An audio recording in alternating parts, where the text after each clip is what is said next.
The field. Here come the Rebels of UNLV. Boise State trying to keep pace with Utah State in the Mountain Division of the Mountain West.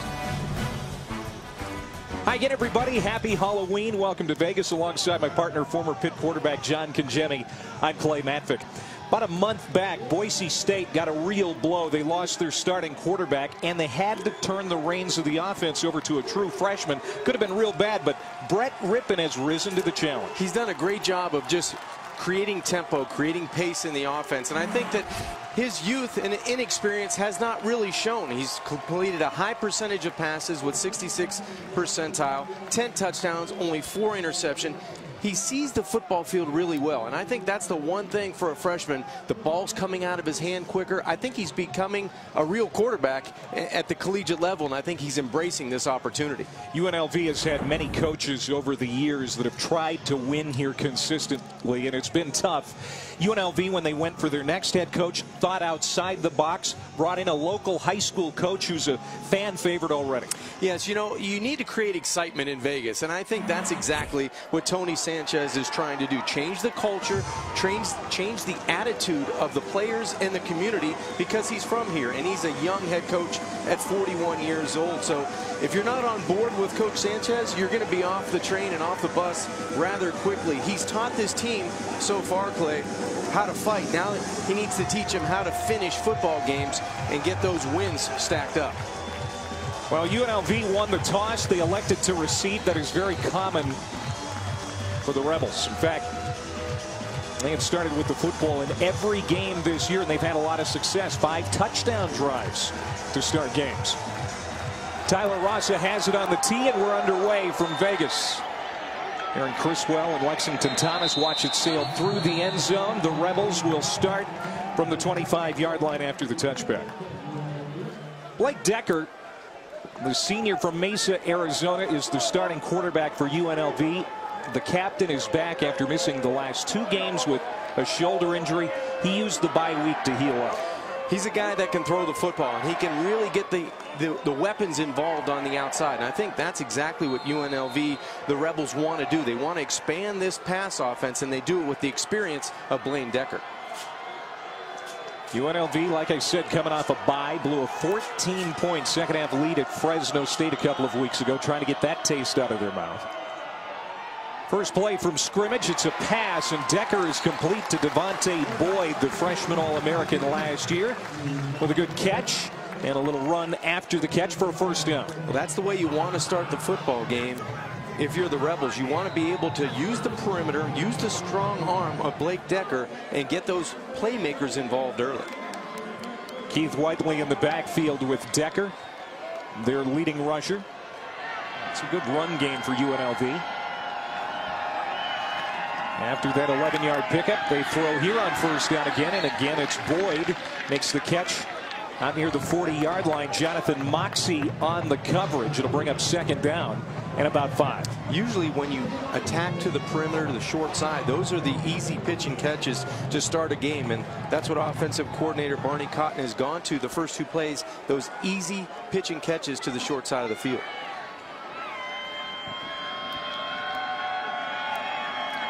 Play fake. Decker has a nice pocket. He wants to take a shot deep. There's contact in the secondary. Devontae Boyd, the intended target. Now was he interfered with streaking down the field. Moxie and Thompson were in on the coverage for Boise State. He may have been held going down the field.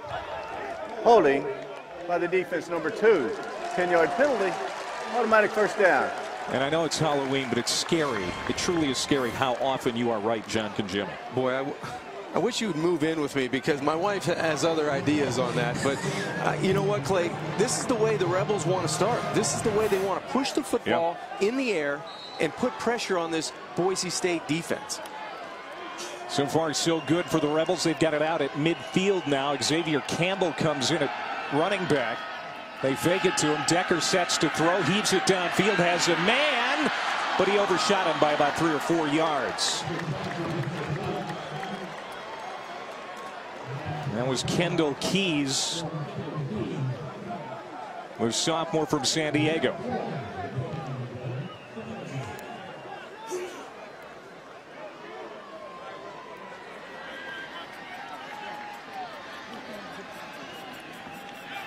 Welcome everybody to Las Vegas.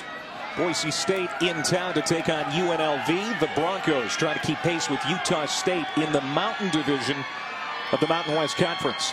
Opening series of the football game, UNLV moving it. They've got it at midfield. Decker throws incomplete, intended for the true freshman receiver Brandon Presley. And now it's going to be third down and long for the Rebels. Blake Decker, this is his first game back after missing 2 with a shoulder injury. He looks pretty healthy coming in, throwing the football down the field, short side, and they're trying to stretch it from one hash to the far sideline. But this will be the most important play early in this football game to try to keep his offense on the field in a 3rd and 10 situation.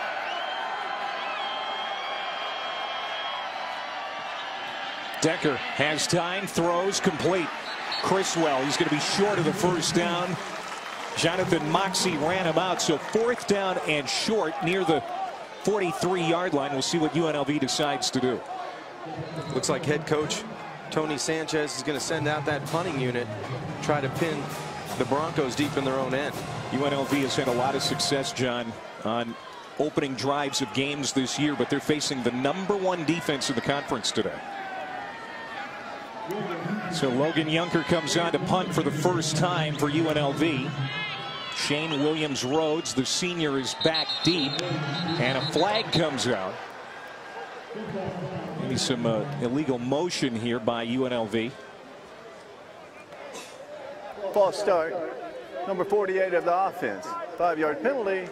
Remains 4th down.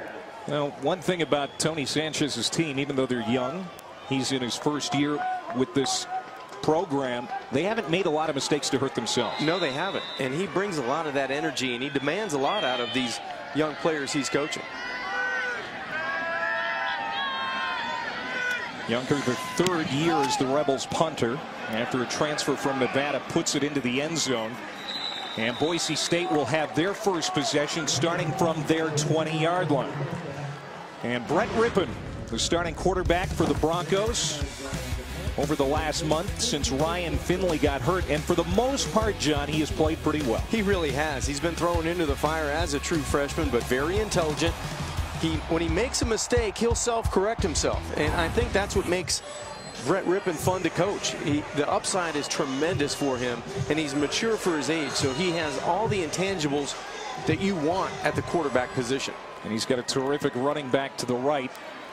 On this first play from scrimmage, he will throw, however, and it's complete. Caught at the 25-yard line. Down at the 27 is Thomas Spurbeck, who leads the Mountain West in receiving yards. And that's a connection we'll talk about a lot today. Rippon to Spurbeck, especially if you see man-to-man coverage. Boise, they waste little time getting up to the line. They like to keep that tempo up. Rippon wants to throw on 2nd down and 3, complete again to Spurbeck for the first down. He's tackled at the 37-yard line, so Boise State moving the football here quickly from deep in their own territory. Play fake. Rippon throws again, this time misses. Holden Huff, his senior tight end. Rippon had a 5-turnover game against Utah State, but bounced back nicely against Wyoming last week. Over a couple hundred yards passing and 3 touchdowns. Yeah, and it was a little bit of everybody in that game. Fumbles, tip passes, ill-advised throws, a couple of them were. So you're right, he bounced back nicely, and now he's in firm command of this offense. 2nd and 10, wants to throw again. They haven't run it yet. Jeremy McNichols, the running back, a very good receiver, gets the first down, and he's collared out near midfield. A flag comes in as they're still tangled up in that Boise sideline. Jeremy McNichols gets the first down, and Boise State may get more if there's an unsportsmanlike penalty on UNLV.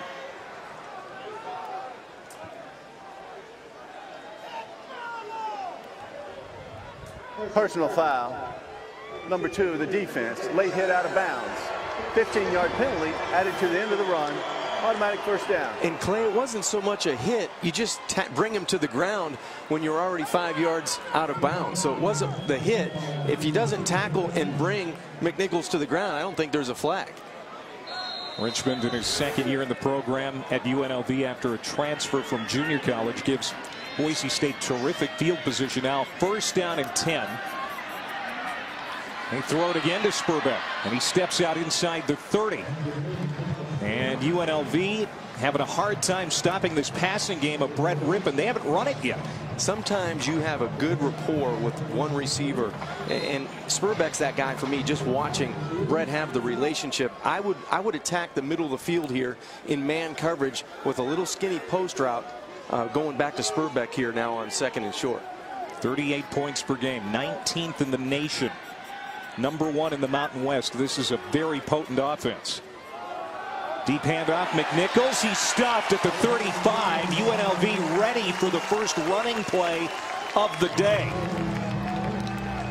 And maybe that's why the Broncos haven't run it so far. This front 7 is the strength of the defense for UNLV, the Rebels. Kent Baer, their defensive coordinator, said this front 7, they can go downhill and they can stop the running attack. That's Mark Finau who made the tackle, the big defensive end. So now 3rd down and 6 as UNLV knows this is one of their big keys today. But they can't stop that passing game. Chaz Anderson, another catch for the Broncos, steps out of bounds, another 1st down. And again, it's to the short side of the field. Good decision by Brett in the pocket. The ball's coming out quickly. Safe passes to the short side. And now if you're Boise State, you keep that rhythm with a little play action pass and possibly take a shot down here in the end zone. This drive started at the 20-yard line. Inside handoff, McNichols inside the 20. Flags come out.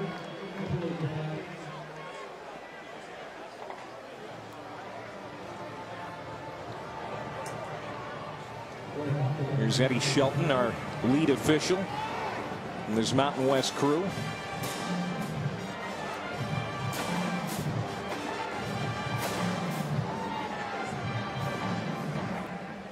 Personal foul. Hands to the face. Number 96 of the defense. Half the distance to the goal. Automatic 1st down. Second personal Player's foul. helmet came off. He can stay in due to the helmet coming off as a result of a foul.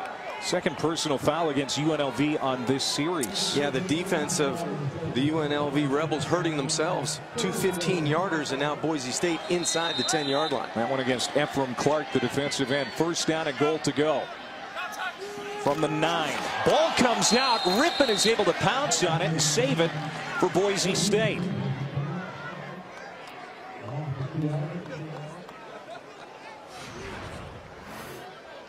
Just looked like an errant snap. The ball never got back to the quarterback, Brett Rippon, from Marcus Henry.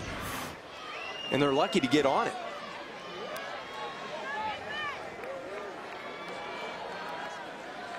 So they lose a couple, but it could have been a lot worse for the Broncos. 10th play of the drive coming up. McNichols looking for room on that left side. Tried to cut the corner, and he's tripped up. Good pursuit by the UNLV defense. Well, that's great speed by Kenny Keys coming out of the secondary.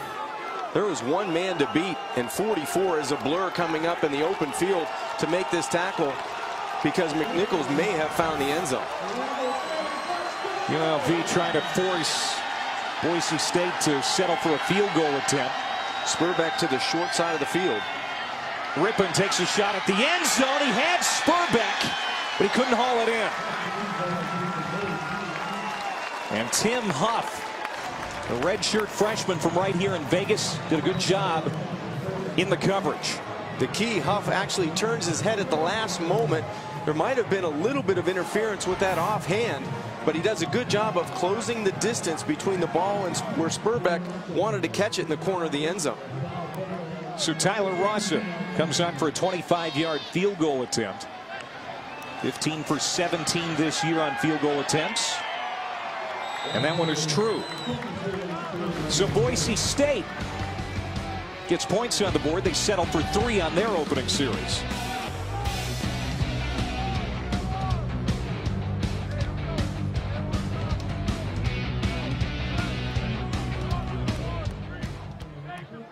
John Congemi on Clay Matvick. Boise State in town to take on the Rebels of UNLV. UNLV had to punt on its first possession. Boise State came down and got a 25-yard field goal from Tyler Rosser. This is a look at their drive, John. And the young freshman quarterback, Brett Rippon, did an excellent job of distributing the football here to Spurbeck on the outside. A little play action and then a screen pass to one of their playmakers, Jeremy McNichols, who takes it down after a 15-yard penalty. They got closer to the red zone. They took a shot at the end zone, but it led to a field goal. And where we stand right now at 3-0, the Broncos on top. Brett Rippon is the starting quarterback. The true freshman has been the starter for a month after Ryan Finley got hurt. And he has played pretty well for the most part. Did a good job engineering that drive, getting the offense into a rhythm. I like his moxie for only 18 years old. He was kind of thrown into the fire, true freshman in the middle of that third game, and very intelligent quarterback. You know, when he makes a mistake, he kind of self-corrects. He's very coachable. And I like the ball coming out of his hand quickly. That means he's making decisive decisions down the field. There's Tyler Rosser, who kicked the 25-yarder to give Boise the lead. This is their first day game since the Fiesta Bowl win over Arizona on New Year's Eve day. Rosser puts this one through the end zone.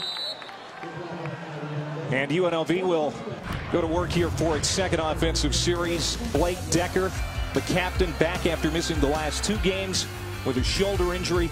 Used the bye week to heal up, and the coaches say looking pretty good. And the offense really opens up. It expands with Decker at quarterback. He's very experienced, 25 years old, and the guy uses all of his playmakers. So that's the one thing you're going to see today against the Broncos defense is everybody getting involved on the perimeter.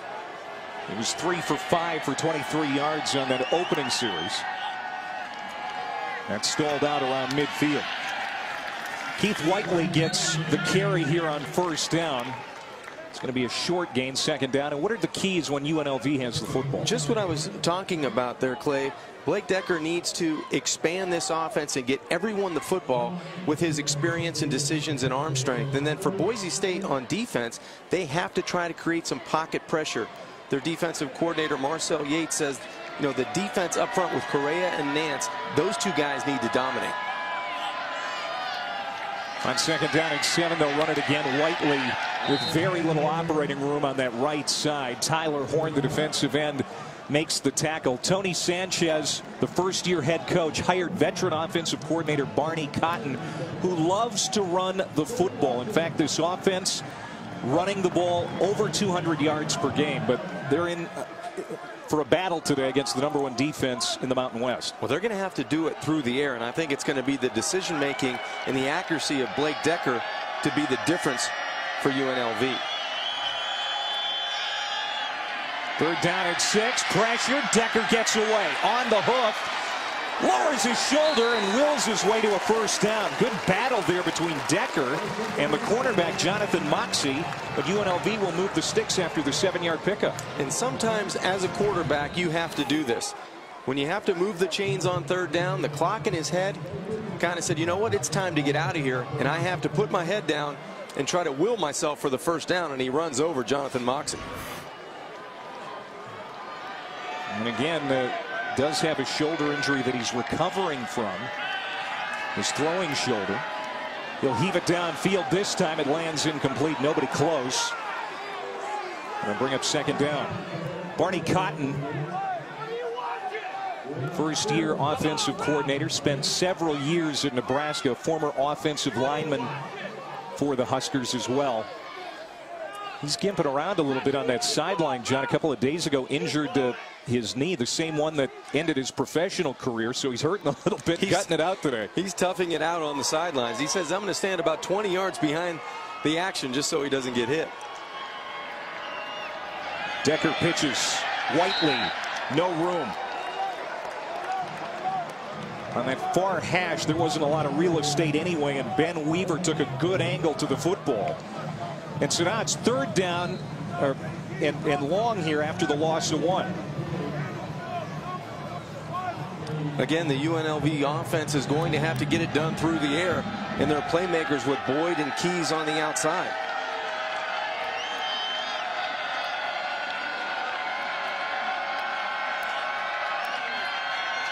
Decker sets, throws.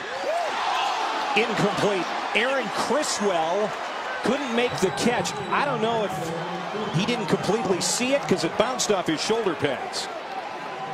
Courageous James on the coverage. Courageous throw by Blake Decker. He knows he's going to take a shot in the pocket. He stands tall and delivers a strike down the field.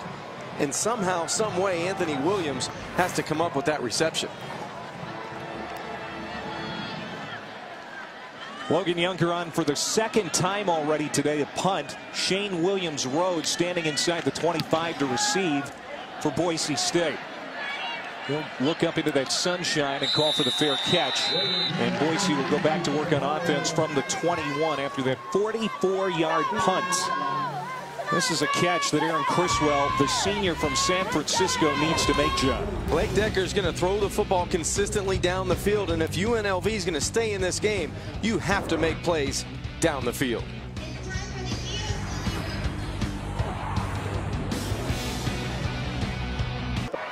McNichols takes it into the teeth of the defense. He'll get a yard, maybe two. McNichols coming off a school record 40 touches last week against Miami. Excuse me, against Wyoming. And that's after missing the Utah State game with a concussion, so he is a tough kid. He is, and he's dynamic. He can beat you on the ground. He can catch it really well out of the backfield. Came into the game with 27 receptions on the year. Does a little bit of everything for this Broncos offense. I think you're going to get one of these big tight ends involved right here. Rippon running out of time. Got rid of it, and there was a tight end. Holden Huff couldn't haul it in, and it lands incomplete. So now third down and goal. Najee Johnson with a nice defensive play. And Boise State has struggled so far in the red zone today. If I'm defensive coordinator Kent Baer for UNLV, I'm finding number 82, and that's Thomas Spurbeck. I want to be able to get my best cover guy on him. He's going to line up to the short side of the field, so not a whole lot of room on that side. Two tight ends to the left side. They're going to reverse, and Spurbeck wants to throw. Rippon wide open. Little razzle-dazzle here in Vegas, and it pays off for the Broncos.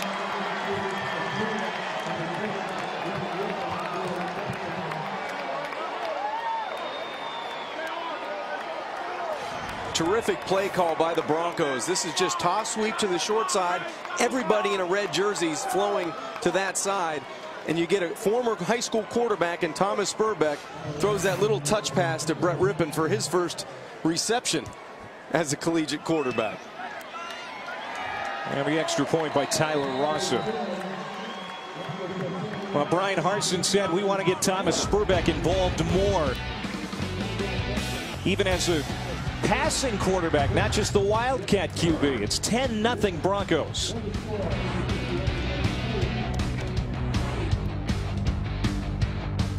Let's go to the studio and check in with Brendan.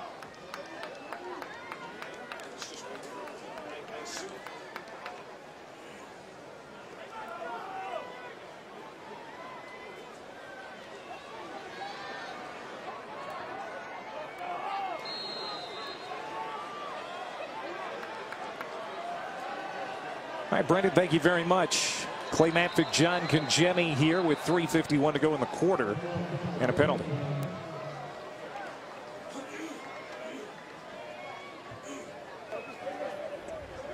False start. Number 64 of the offense. 5-yard penalty. Remains first down. That's against Nathan Jacobson, the lineman. Already the 5th penalty against UNLV today. 3 personal fouls, and now you're moving backwards on offense, making it 1st and 15.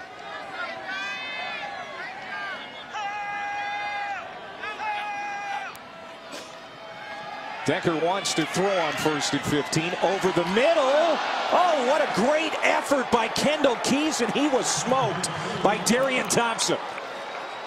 Thompson, a terrific player in that Boise secondary. Laid a crushing hit on Keys. He does this a lot for the Boise State secondary. He separates the receiver and the football, and he does it with toughness. That's just a great play of recognition coming from the center field position and delivering a pop on the inside. Thompson leads him in tackles, 18 career INTs. Decker takes a shot along the sideline. Criswell hauls it in. He missed a big play earlier. Makes up for it there. Down at the 45-yard line in Boise State territory, a 35-yard gain. And a terrific throw by Blake Decker. This is what he brings to the offense with his right arm. He's able to get it to the playmakers down the field, and that's a terrific shot on that wheel route.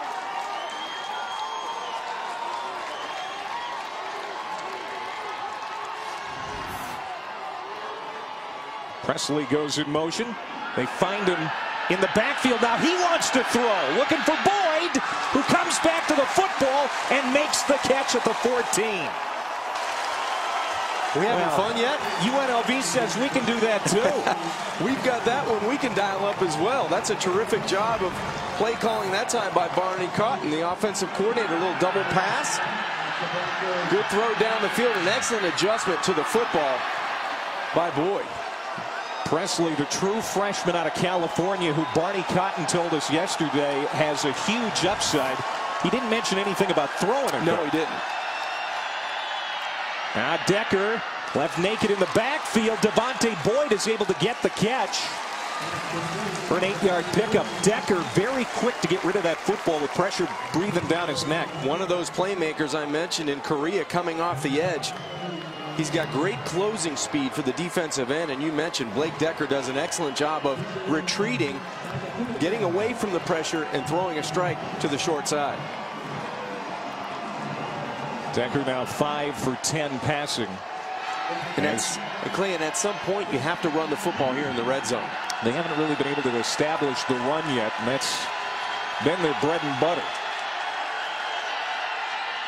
They throw it again on 2nd and 2. The tight end Price. That should be 15. And he is thrown out of bounds, and a flag comes out. Cameron Miles with a big mistake there. It's going to be a personal foul.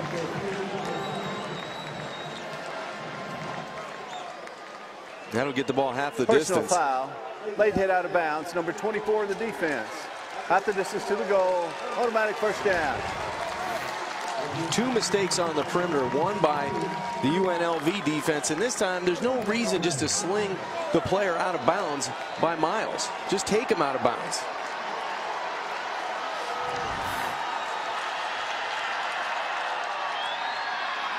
Whiteley, maybe a yard.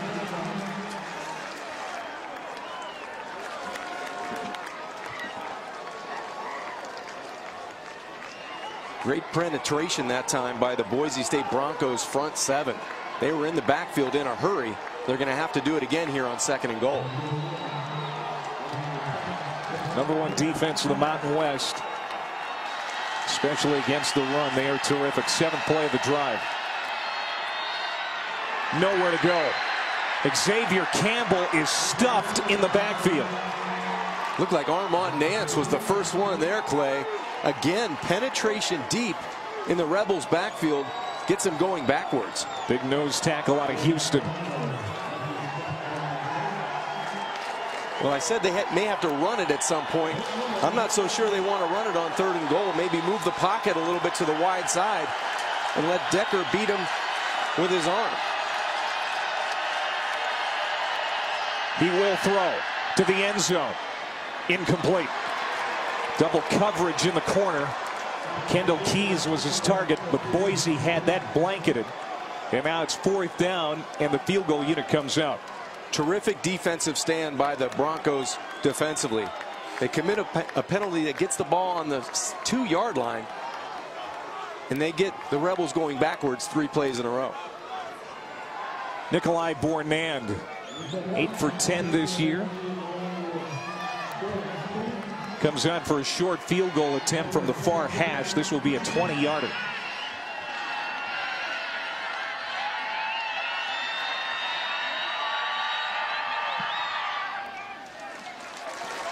UNLV is on the board for the first time today here at home.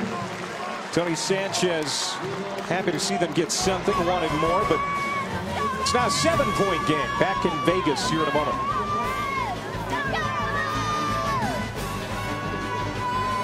terrific show. They talk about the Heisman hopefuls and the championship contenders. College Football Sunday is the only show that ranks them all exclusively on ESPNU and the Watch ESPN app.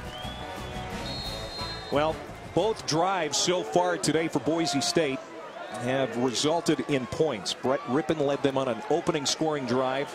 25-yard field goal by Rossa. Then on the last possession, Rippon caught a touchdown pass from Thomas Spurbeck inside the red zone.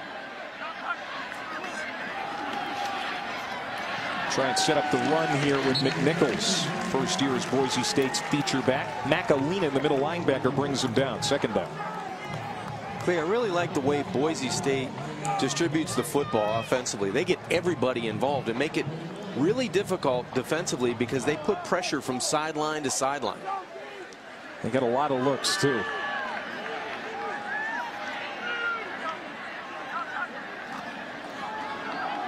McNichols, good run. Still on his feet. And he's got the first down, and he takes a late hit again. See if there's a penalty flag.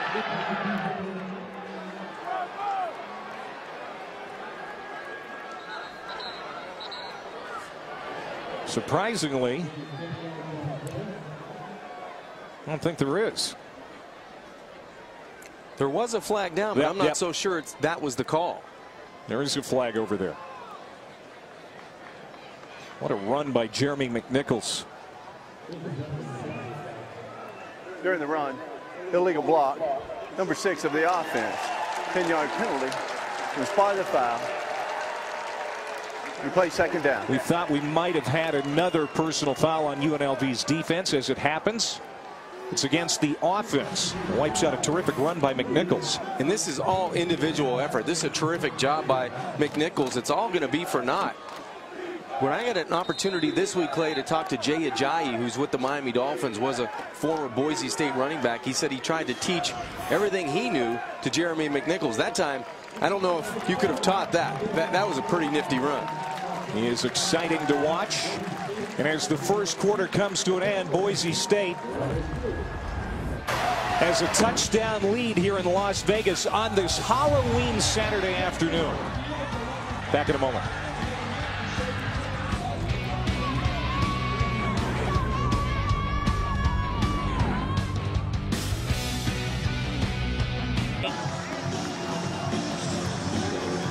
Boise State 2 of 3 so far today on third down. This is the challenge for the UNLV defense. Can they do it on back-to-back plays?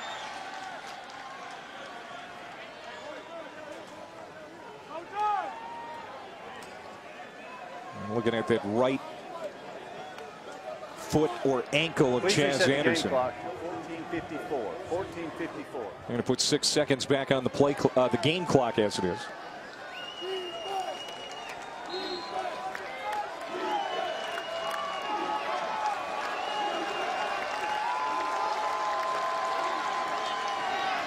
Rippon complete along the sideline, very close to another first down as Sean Modster makes the catch. Good coverage, but a perfect throw beats good pass defense every time, and that's a terrific spot to the short side of the field for Brett Rippon to rip it in there. Well, he didn't get the spot he was hoping for, so fourth down. The completed catch is under further review. And they're going to look at it to make sure it was a catch.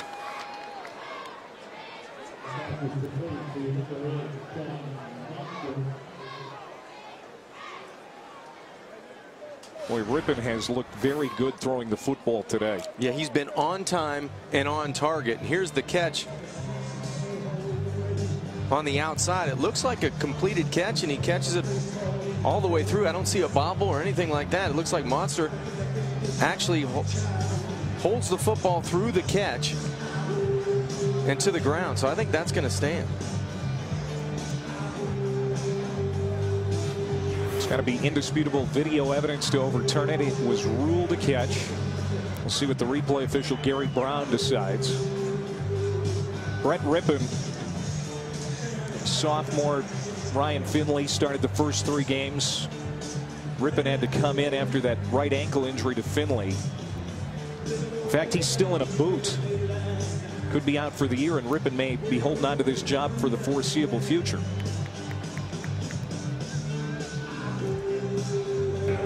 After further review, the ball will be placed on the 36-yard line, which will result in a first down. Boise State. How about that? They got the spot, too. So you mentioned Brett Rippon doing an excellent job with the football, and especially the timing. There hasn't been a whole lot of pressure in the pocket. Ball getting out there on time and really attacking the short side of the field. Over 100 yards passing already today. There's a touchdown catch, too. Well, that's tipped at the line and knocked down. Shooting in, Sonny Sonatilla, the senior captain. And that defensive end spot got his hand on it. Finally, you get a disruption in the backfield. That's a good job of extending the hands in the passing lane of Brett Rippon. Big Polynesian influence on this UNLV defense. A lot of pronunciation landmines. I'm doing my best. That one is caught. First down again for Monster.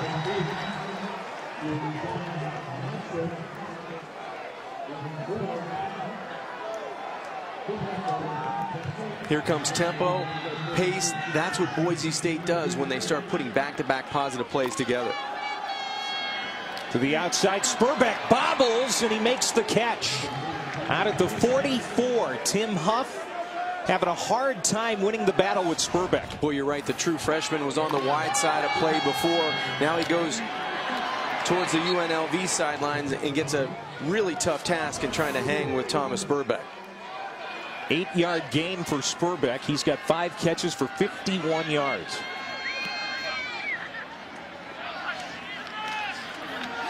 Play fake on 2nd and 2. Rippon deep. Spurbeck couldn't bring it in. And again, the sun is an issue. As we go to the studio and hear from Brendan.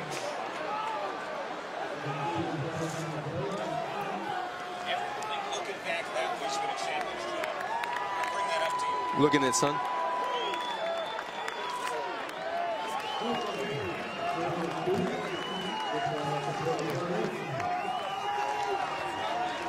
All right, thanks, Brendan. And John, that sun, everything looking back that direction has been a challenge today. Looking back to the right, you're right, from the Boise State sidelines towards the UNLV sidelines. That's a difficult catch, but one you have to try to make.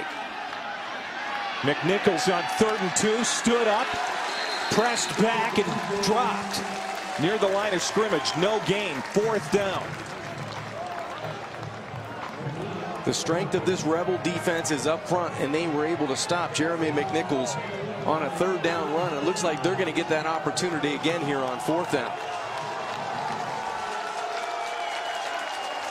4th down defense has been a problem this year for Kent Baer's unit. They'll bow their neck here and try and get off the field. Good play fake. Rippon has a man wide open. Hardy, the tight end. Dives for the pylon. Touchdown, Broncos.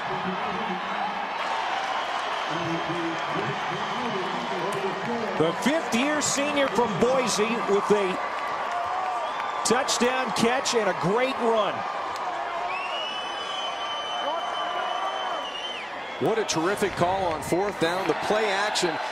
Brett does an excellent job of hiding the football, and then he just tries to get it close to his big tight end, Jack Hardy, who appears to stay inbounds, extends the football towards the pylon, and he may have scored 6 if that knee doesn't touch. That's the one thing I believe that they're going to go back and take a look at. Did the knee touch before the ball breaks the plane of the goal line? I don't believe so. I don't believe so. I think it's on top of the UNLV defender. Tao Lotulelei was running with Hardy, and I think Hardy's knee stayed on the thigh of Lotulelei, and that's going to be a touchdown. Lotulelei actually held up the lower half of Hardy's body, right on the right leg or thigh of his body, and he's able to extend to the pylon for 6 points. Gary Brown, the replay official, is getting the same look you're getting at home. And it was ruled a touchdown on the field. After further review, the ruling on the field of a touchdown stands. Very impressed with Brett Rippon so far, John. He showed poise. He's been on target and on time. He's even caught a touchdown today. So he's having a heck of a first half. He doesn't look like a freshman quarterback, I can tell you that.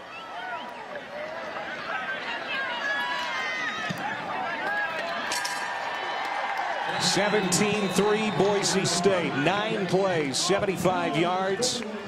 And Hardy, the 44-yard touchdown reception. A great job to get into the end zone after the catch. Early second quarter. Brett Rippon and this Boise offense have looked sharp up to this point.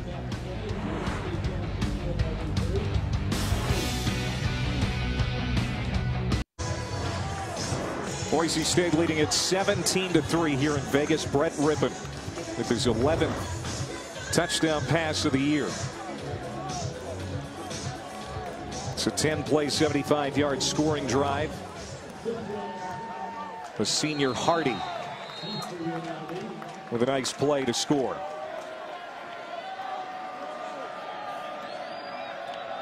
It's the most explosive offense in the Mountain West. They average 38 points per game. They're well on their way here today.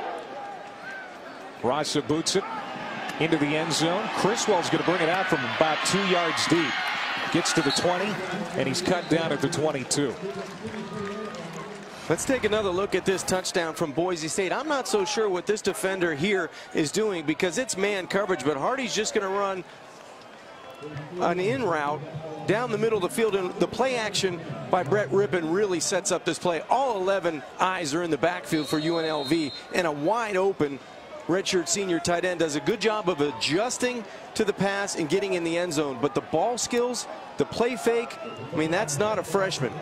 That's just good coaching and good technique by a quarterback that's coming into his own when this team needed him the most. Decker throws on first down for the Rebels. Hits Devontae Boyd, his favorite target, for a nice gain and a first down across the 35-yard line. That's the thing about Boyd. He's a big play receiver. Averages almost 18 yards per catch. Give him 14 on that one. And Clay, UNLV now they have to rely on Decker and his right arm to get them back into the football game. 2 of their 3 drives have gotten into Boise territory, but they've only got 3 points on the board. Decker play fake. Taking a shot. Incomplete, and that was nearly intercepted. Whiteley, the running back, the intended receiver, and Jonathan Moxie almost picked it off. Again, Decker, this is his first game back after missing 2 with a shoulder injury. Threw for almost 2,900 yards last year, and they missed his arm, John, when he was out, because the run game's actually more effective with him in there and his ability to throw. Well, he's able to stretch the field, and he's able to get the ball out to the skill guys that can run after catch. Throws it to the far sideline here. Kendall Keys had to adjust to make that catch, but it's going to be 3rd down and about 5 coming up. There's a good example of his arm strength, but on that one you wanted to be able to locate the football so Keys could turn and really get an easy first down. Puts more pressure on this offensive line anytime you're in a 3rd and medium, because you know you're coming out throwing the football. Struggling on 3rd down this year are the Rebels. 1 for 4 today. And they won't convert here. Incomplete. Intended for Price. And the punting unit will come out. Darren Lee, the middle linebacker, was there to defend. Yeah, the 3rd down situation for UNLV offensively has been a sore spot. Just 37%, 9th in the Mountain West. Yeah, not good, and they have to find a way to turn that around here with 12:06 left to go before halftime to score, get more scoring opportunities and keep that offense on the field. Shane Williams-Rhodes, dangerous return man, standing at the 20. Off the side of the foot of Yunker. Oh, and it takes a nice Rebels bounce. Out inside the 10. They're going to mark it at the 6. 53-yard punt. Let's go to the studio in Brendan.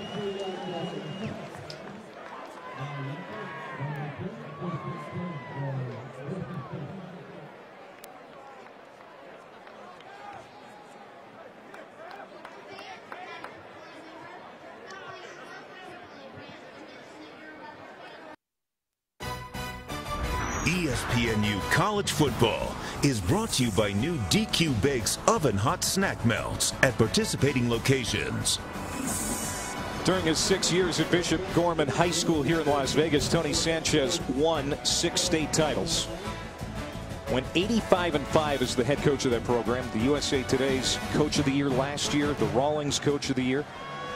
Goes from the high school ranks directly to the FBS. This is his first head coaching job. He's excited about it. People in town very excited about it. Ball's loose. UNLV's got it. And that's a touchdown for the Rebels. Fred Wilson with the scoop and score. And that'll get your head coach excited. Exactly what UNLV needed. They needed a turnover. A scoop and score is even better.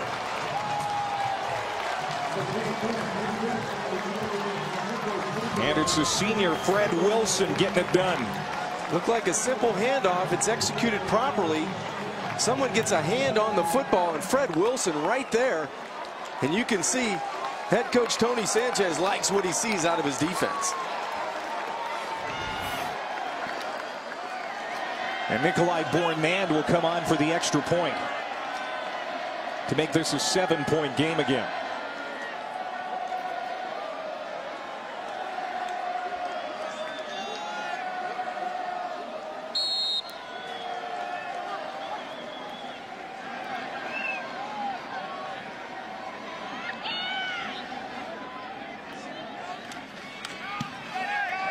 Big play by the UNLV defense. Mike Hughes, the defensive tackle, knocked it loose. Fred Wilson, Johnny on the spot. And we've got a touchdown difference here in Vegas. And now we've got a football game. This defense found a way. That right hand, you mentioned it, of Hughes, gets on the football, strips it away from McNichols. And Wilson right on the spot to scoop and score in the end zone. When we were talking with Sanchez yesterday, John, he said that senior class, I owe them so much because they could have cashed it in. Another coaching change here at UNLV. They're on their way out. You know, the program is in a rebuilding mode, but the seniors are making this transition so easy for me. They embrace the message of what a young football coach is trying to convey to his team. And that's what Tony Sanchez was telling us yesterday. He's trying to turn this program around. He's taught them how to fight. Now he has to teach them how to finish and win. And that comes with recruits. That comes with getting players to the standard of the Mountain West Conference. But that comes with coaching, too, and a belief. And you can really feel the energy, and we felt that energy in the building yesterday. So the senior Fred Wilson scoops it up, scores. And that's the first time that UNLV has returned a fumble for a touchdown since the last time these teams met in 2012. Kelsey Young, the short return. Let's go to the studio in Brendan.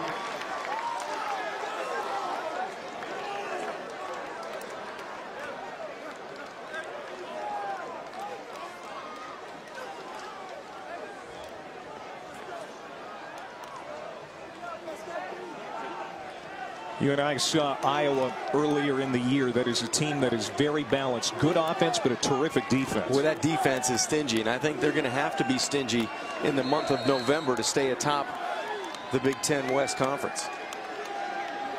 So after the turnover that led to points, Brett Rippon in the offense of Boise trying to get back on track. Williams Rhodes with a good play on a first down reception.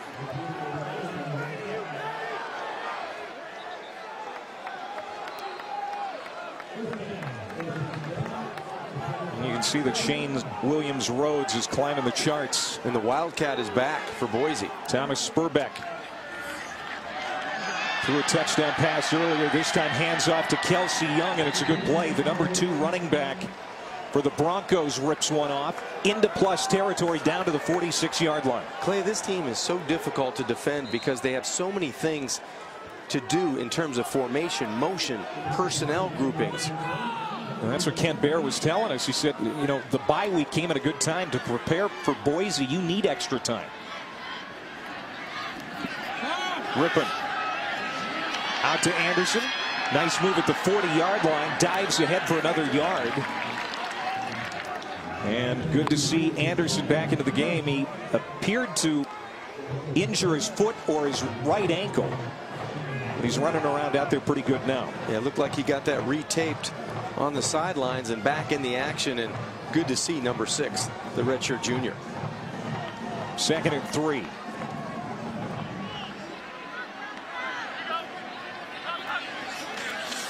They'll run it. Young. And he'll get 2. So Jeremy McNichols not out on this series, John. Is that a bit of a punishment perhaps after the turnover in the red zone? It could be, but you run so many different formations and motions that Young was probably going to get into this football game anyway. And the last time, remember, it was 4th and short where Boise went play action for the big touchdown.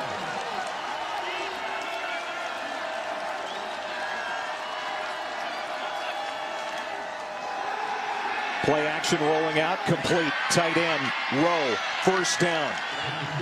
And Rippon is very elusive when he tucks that ball off the play action. He's very good with his mechanics, his footwork, the way he hides the football in play action. He just looks like he stepped into a Ferrari and he knows how to drive on any course. I mean, this is a guy that really has the reins of this football team, and it's under his control. His uncle Mark Rippon tutored him quite a bit when he was growing up. Wants to throw here. Man open over the middle. Huff! And he's down to the 5-yard line. He is having a love affair with those tight ends. Terrific job of getting off of the number 1 read and finding number 3 down the middle in Huff. And that's a big target at 6'6". Gain of 24, knocking on the door again. Young runs it. And he runs it down to the 2-yard line, a gain of 4 yards before Tim Huff brings him down. 2nd down and goal to go for the Broncs.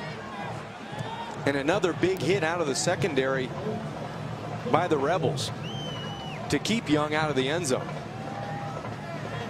If I'm Boise State again here, it's play action with the tight ends. It's a mismatch in their favor. They pitch it out to Young on that right side. He runs it in easily. Touchdown, Boise.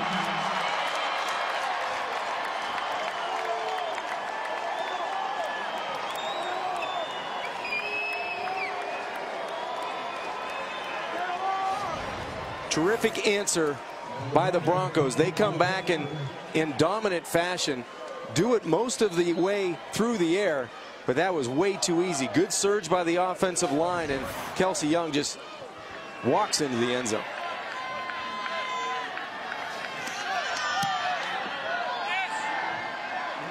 There's a flag on that extra point.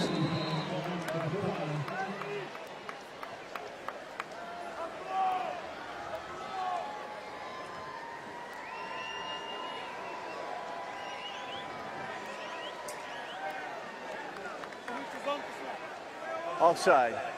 Defense number 94 in the neutral zone to snap. A penalty's decline.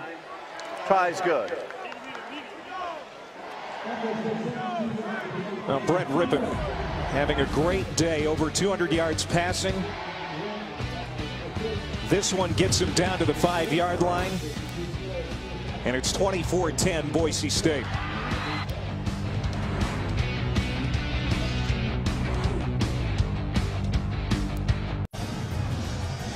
Back at Sam Boyd Stadium here in fabulous Las Vegas, Nevada on this Halloween with my scary partner John Congemi. I'm Clay Matfish. And this offense for Boise State is very scary right now. 9 different receivers hit by Brett Rippon, the freshman quarterback. He's caught a touchdown pass. He's done everything you need to do from the quarterback position to win football games. And UNLV will start at the 25. The top wrestlers in college square off in the NWCA All-Star Classic. starts the season, and we're going to have several NCAA champions being tested in this dual meet format. The main event matches begin at 5 Eastern on ESPNU, also streaming live on Watch ESPN. The other thing about Boise State's offense today, all 4 scoring drives have been quick, all under 4 minutes. And they've done a great job of, other than the fumble and they're deep in their own end, they've done a nice job of protecting the football in the air. This Rebels offense needs to get something going. Deep downfield, wow. That ball is caught by Devontae Boyd.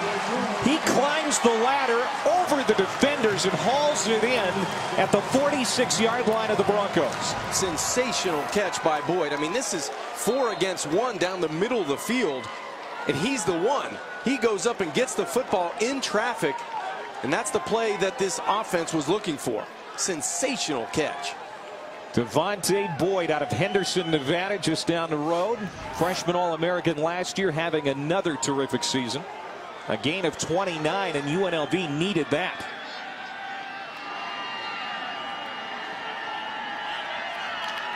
They want to throw on first down again. Decker has his man again at the 24. And this time it's Criswell. A gain of 22. And that's an excellent job by Blake Decker. That's his experience. He stopped the receiver from running into coverage because he was running to be covered. He threw it on him to make Criswell just idle down in the zone. 4th play for UNLV of 20 yards or more. Decker pumps, looking left, now comes back right and lobs it toward the sideline out of bounds. Decker, a junior college transfer last year, John, started 12 games for Bobby Hauck in 2014. So this is his 3rd different coach in 3 years. You mentioned 25 years old. He's a veteran. He's seen a lot of offenses. He's been around the block. If they can get him into a rhythm, he can be very dangerous. He can, because of that experience and because he has a strong arm. And he's been fairly accurate when he's been healthy. They've been doing it through the air so far today. They want to pass again. Another great catch. This time it's Andrew Price to the 5-yard line. They want to get him involved more. And now the Rebels knocking on the door. We talked about Brett Rippon being accurate with the football, the freshman. Now we're going to talk about the senior, Blake Decker, going down the middle of the field. That ball could only be in one place, and Andrew Price brings it down, and the Rebels are knocking at the door again. Decker 11 for 20, 158.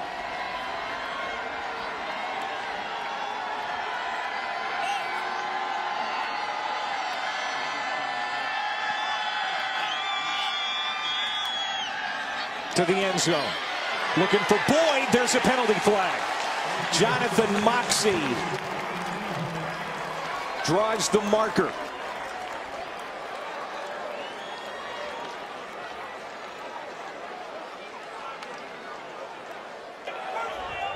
Pass interference. Number 2 of the defense. Ball will be placed on the 2-yard line. Automatic first down. Moxey trying to close the distance between him and the wide receiver, gets into press coverage, and it may be the offhand that the official sees right there, the left hand that pushes Boyd out of bounds. Pumps, throws, incomplete, and another flag. I think they're going to get Tyler Horton on the other side for either holding or pass interference.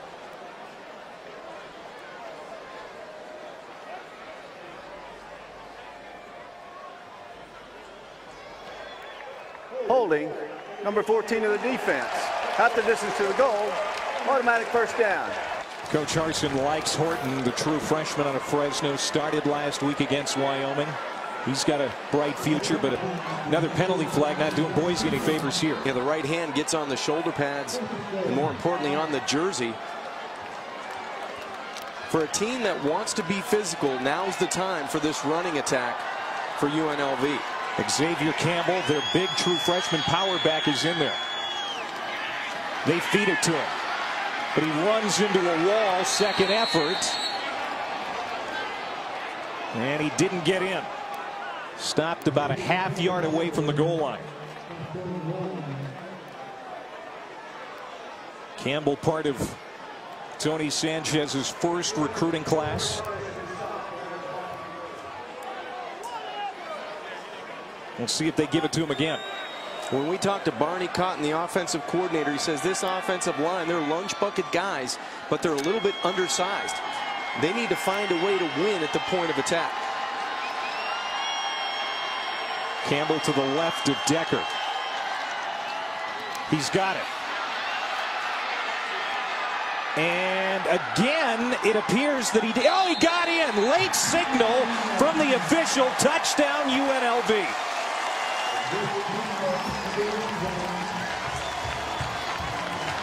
They'll review it, of course.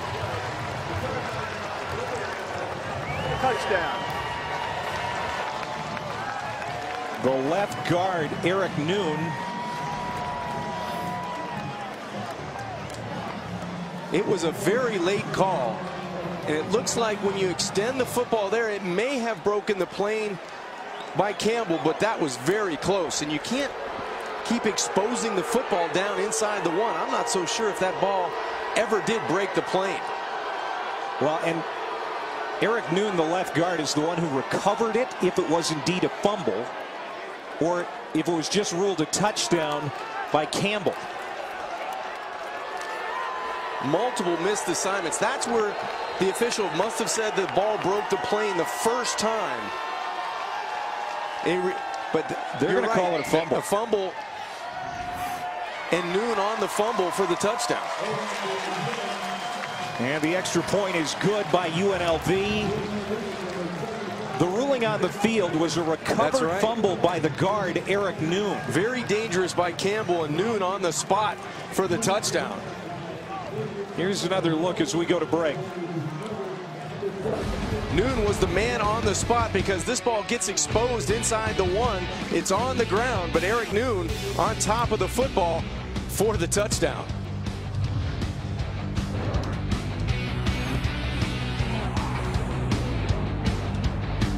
On the face of number 60. That's the guard, Eric Noon, who recovered a fumble for UNLV.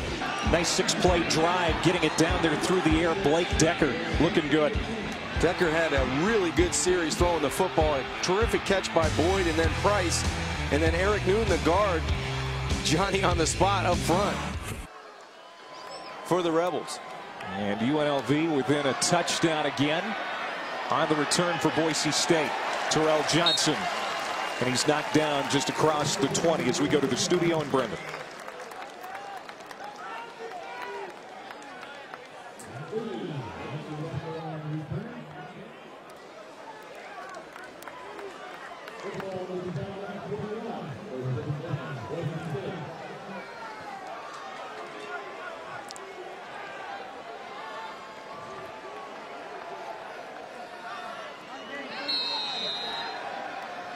All right, thanks. I really like Jacoby Brissett. Very athletic quarterback for the Wolfpack. About 6.5 to go here before halftime. That's incomplete. Rippon threw it to Williams Rhodes just off his fingertips. A couple lucky bounces here in the first half, John, for UNLV. They had touchdowns on both of those bounces, and they're in this football game. And that's what the Rebels needed. Let's call it what it is. It looks like Boise State, the talent level is just a little bit better and more consistent offensively, but this team needs a few breaks to stay in the game, and they're in it right now with 6:20 left to go before halftime. Rippon, incomplete. That's one that Spurbeck didn't bring in. He's been very good today. Well, now it brings up a third down, and this is exactly the type of situation defensive coordinator Kent Baer wanted to be really good at today. They want to be able to win on third down, get off the football field, and give their offense really good field position. A long-time college football coach, Kent Baer, has been coaching since the late 70s. Rippon has time over the middle. Caught, but well short of the first down is Lucero. And it's the first 3 and out of the game for either team. And it comes at a time for UNLV that momentum is starting to change a little bit as we get closer to halftime. The Rebels are going to get the football back with a chance to tie. Plenty of time on the clock and all their timeouts. Sean Whale with his first punt of the day, the veteran. Kicking to Keith Whiteley, who calls for the fair catch out near the 35-yard line. 5:31 to go here in the first. Game is tight.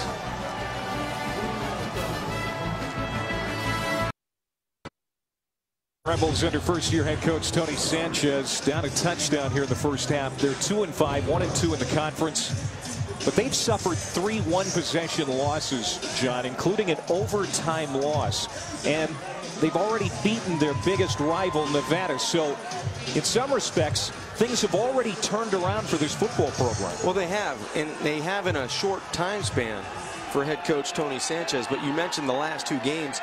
You lose in overtime to San Jose State, and then you lose by 3 to Fresno on the road in a game you were in control of. Blake Decker on the play action, forced out of the pocket. He's not a great runner, and he just tries to get what he can.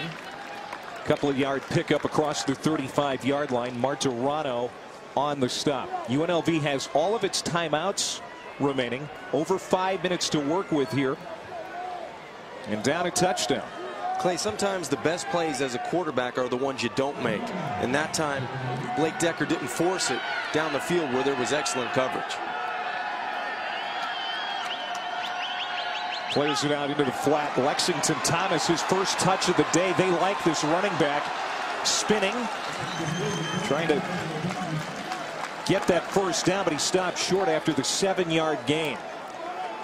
Lexington Thomas getting a lot of playing time as a true freshman out of Houston. Has 4.3 speed, and he's an elusive back.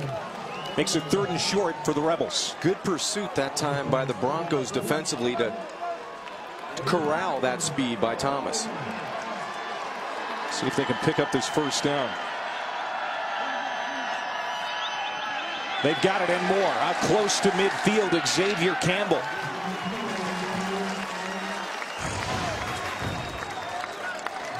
A little bit of momentum, getting some rhythm and some movement up front on 3rd down by that offensive line. John, the last couple of series, Blake Decker in this offense getting into some rhythm. You feel like the momentum has shifted. You know, it was a wave early with Boise State. A lot of easy pitch and catch opportunities, but now you get a little play action, you get maybe a chance to go downfield here. Decker. Wow, how did he catch that? Criswell hauled it in. As Decker threw it right over the top of the defender, Horton. And that's a gain of 6. Quality throws by both quarterbacks in today's first half, and here's another one. Just a short out, but it had to be perfect because that was good under coverage by Tyler Gray. Call it 2nd and 5. Again to Thomas in the flat, but this time Boise State was ready for it. That's going to be a loss as Darian Thompson, the terrific safety, comes up and drops him for a loss of 3.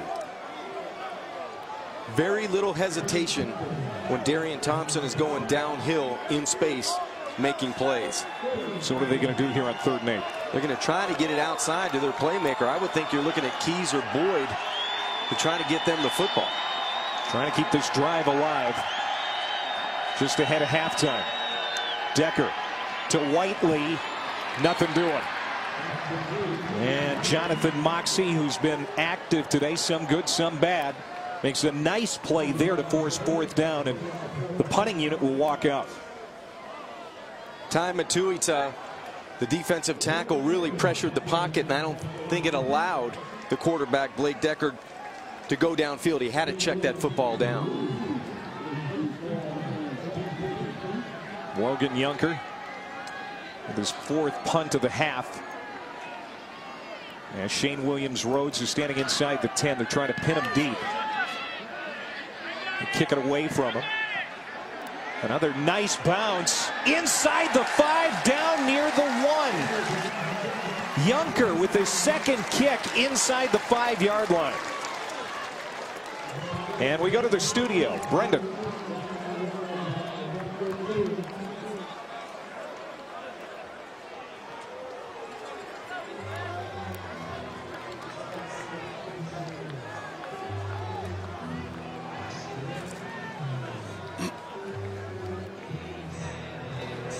All right, Brendan, we'll see you in just a little bit. And the quarterbacks today, Rippon and Decker. Rippon has been good from the start. Decker has started to get better.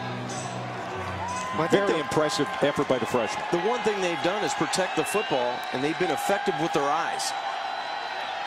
He's going to throw from the end zone here, finds Spurbeck. Nice move to get to the 11 and takes a hard hit by Tim Huff. Second down and short. As Boise State has all of its timeouts left with under 2 minutes to go before the half. Plenty of time to get another score before halftime, and that's what you have to think if you're guiding this freshman quarterback to close this half. You want to be able to protect the football and attack the short side when you get man-to-man coverage. McNichols back in there for Boise. We haven't seen him since his fumble. Rippon, 3-step drop, looking right. Cocks his arm and fires it deep to Spurbeck. Big play out to the 50. Another big gain. 39 yards on that one for Thomas Spurbeck. Attack man coverage. That's what you do when you're Boise State and you get a matchup on Thomas Spurbeck.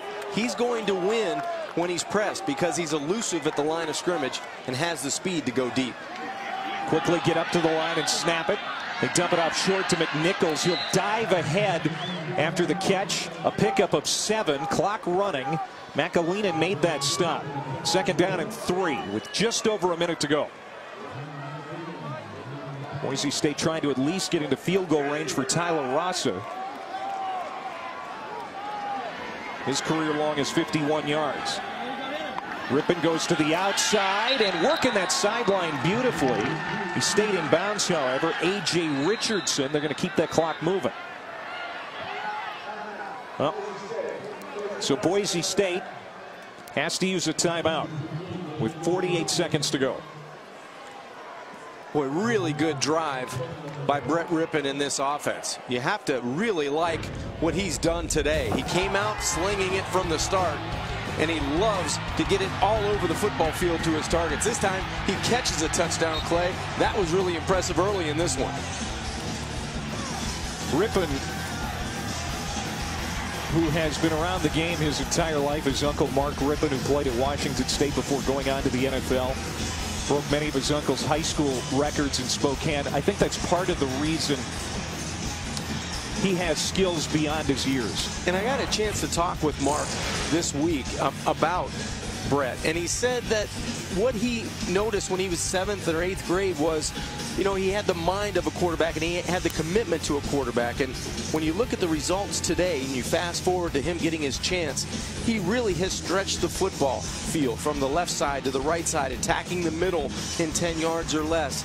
He has all the things you're looking for, all the intangibles of a quarterback, and now he has his chance to play, and he's only going to get better from the starting point. That'll be the next great quarterback at Boise State. You can see Ross's field goal range. That green stripe, they're getting close. Rippon going to the end zone here, and it lands incomplete. Chaz Anderson looking back for that football. Blake Richmond running step for step with him. And it's second down with 41 seconds to go. Good coverage down the field by Richmond on a tough assignment with Anderson. But right now, here's the matchup you have to worry about to the short side of the field. That's your playmaker. And quickly out of bounds is Williams Rhodes to stop the clock with 38 seconds. They're now within field goal range of Tyler Rassa. Still plenty of time with 38 seconds and 2 timeouts remaining. You can use the entire field. This will be third down and 4. This is where it's dangerous when you check the football down to a player like McNichols. Here comes that UNLV rush. Rippon gets rid of it and throws it incomplete. He's looking for Spurbeck. And so now it's 4th down. We'll see what Brian Harsin tries to do. You can see he's out on the field looking for a penalty flag. Yeah, there was a little contact between Fred Wilson. Absolutely. That should have been a holding call against the Rebels. He'll bring Rasha out there as he's arguing his point. That should have been a pass interference. This will be a 50-yard attempt for Rasha, his long this year, 51. No. So UNLV picking up the defense here in the 2nd quarter. Boise State is turned away here late. And it's a 7-point game.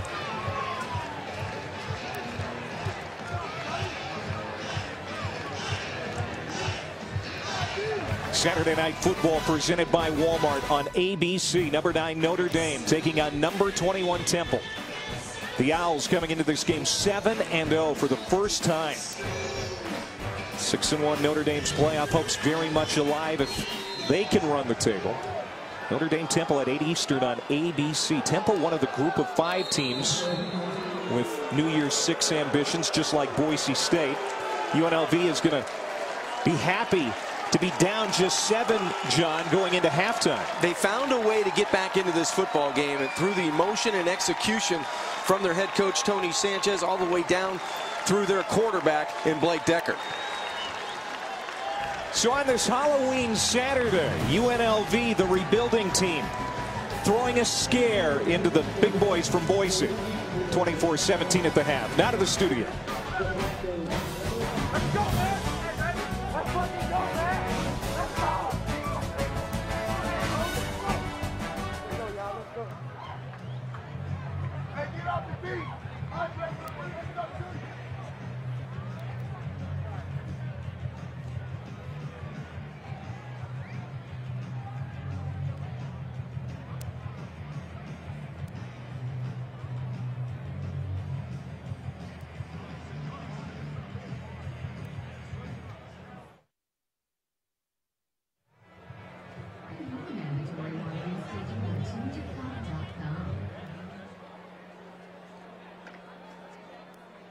In college football over the past few years, it's not about running a ball, it's about slinging it. I'm an old school guy, man. Defensive touchdown by UNLV certainly helped, and we have a 7-point ball game in Las Vegas at Sam. On this busy Halloween college football Saturday, don't miss any of the action while you're on the go. Stream any game live, download the Watch ESPN app, or go to watchespn.com. Keep up with all the active quarterbacks. Sean McGuire looked really good. Brett Rippon has thrown a touchdown pass. He's also caught one. Boise State with a 7-point lead against UNLV on this Halloween Saturday. Stick around. Ready for the second half here in Vegas. Happy Halloween. Our crew does a great job carving those pumpkins. I noticed you didn't help. No, I never help. Not that artistic. You're going to cut yourself. That's right. We know that Boise State has a terrific true freshman quarterback, but UNLV in this game, because bounce is going their way. Well, it's been an opportunistic defense really for UNLV to keep this game alive. A scoop and score we saw in the first half, and then Brett Rippon almost throwing for 300 yards in the first half as a true freshman quarterback. So we've seen some explosive plays as well. It's been a lot of fun out here in Las Vegas. And Boise State's going to have the football to start the second half. Leading 24-17, trying to keep pace with Utah State in the Mountain West Mountain Division. Utah State winning over Wyoming last night. They're 4-1 in league play. Bornand kicks off for the Rebels. From the 3-yard line, this is Terrell Johnson, the senior from Montgomery, Alabama. And Boise State will start at the 26. We saw a little bit of everything in that first half, John. We saw a wide receiver throw a touchdown to a quarterback, and that's where it started for Boise State. And then we saw actually UNLV do the same thing, a little trickeration on their end to get a big play to get into scoring position. But the freshman quarterback, Brett Rippon, great ball skills, being able to play action pass and find his tight end, Hardy, down the sideline. But here's where UNLV got back into the game. A good strip up front, and then a scoop and score to get them on the board and get their sidelines and head coach Tony Sanchez excited. I'll say. Well, Boise State will start with the run game. Jeremy McNichols will get a handful. The stats from the first half, and the penalties were there for UNLV. The turnover, though, for Boise State led to points for the Rebels. One thing we really have noticed that UNLV has not been able to get that run game going. And they wanted to be physical at the point of attack. That didn't happen through 2 quarters. Swerbeck out of that Wildcat. He was fun to watch in that first half, both as a receiver and as a passer. Who carried there, 3 yards short of the first down marker. So 3rd down and 3. McNichols into the game in the backfield with Rippon, who comes back in quickly. This is where you have to watch the rubs and the unders from the field. Rippon under pressure, got rid of it in time to Huff for the first down. Ball comes out at the end. Are they going to rule him down? They're going to rule him down. Penny Vea came in and knocked it out, but they're going to say that the receiver was down. Boise's going to want to get it to the line of scrimmage and run a play here. And they do. And McNichols will go nowhere. He is dropped for a loss. And now McNichols is claiming that that was unnecessary at the end. Let's go back to that play prior. And it seems like it was a good call. Well, it was exactly the rub, and they get open a tight end. There's the ball that comes loose. It looked like the hip may have landed prior to the ball, and the knee prior to the ball coming out. On 2nd and 12, Rippon over the middle. He is complete, caught at the 42 by Williams-Rhodes. And now it's going to be 3rd down and long. Vea made the tackle there for the Rebels. Just in that last 3rd down situation, Boise State ran a rub from the field, 2 receivers coming under, and then the tight end taking advantage of the pick underneath to move the chains. Boise 5 of 9 on 3rd down. Rippon under pressure, got rid of it in time, but it's incomplete. And this UNLV defense, since the early 2nd quarter, John, has played much better football. 3rd down was a key for defensive coordinator Kent Baer, and that's what they did on that play. They pressured the pocket. Sanatoa looked like he was the guy closest to Brett Rippon to force the incompletion. UNLV coming off its worst defensive effort of the year, according to Kent Baer. That loss to Fresno, gave up 31 points, over 400 yards. They're starting to find themselves here in this game. 2nd punt for Whale. Fair catch called for by Whiteley at the 10-yard line. Just underway here in the 2nd half. UNLV has it down 7. Football prime time, the Little Brown Jug game. Number 15 Michigan against Minnesota. Then at 10:30, Stanford's all-purpose Superman and Heisman hopeful Christian McCaffrey leading the Cardinal against Wazoo. Both games streaming live on Watch ESPN. And this will be the first game for Minnesota without Jerry Kill as head coach. Retiring immediately this week for health reasons. So sad end to a great career for a terrific coach that so many people respect. UNLV on offense. The throw from Decker to Kendall Keys, incomplete. Jerry Kill had a great run as a college coach. He just had a hard time with his health here in recent years. It was very public. He had such great dignity in the way he handled it. Decides to call it a career this week. 3 National Coach of the Year honors, and you talk to coaches, you talk to people around the country, not one person has a bad thing to say about Coach Kill. Decker rolls out, hits Jake Phillips. Nice move. And he is going to be close to a first down for UNLV. As Martirano makes the tackle. Tracy Clays is going to be running the Minnesota program for the remainder of the year as the interim head coach. Has a chance, John, to keep that job full time. He does. It'll be interesting to see where Minnesota, the traction that Minnesota gets in the Big Ten with the coaching change. Very important third down here for UNLV. They must be able to win at the point of attack here. They fake it to Campbell. Decker sets to throw. Takes a shot over the middle. Again, contact in the secondary, and the fans want a flag. They think Presley was interfered with by Raymond Ford, but no flag comes in. So it's fourth down.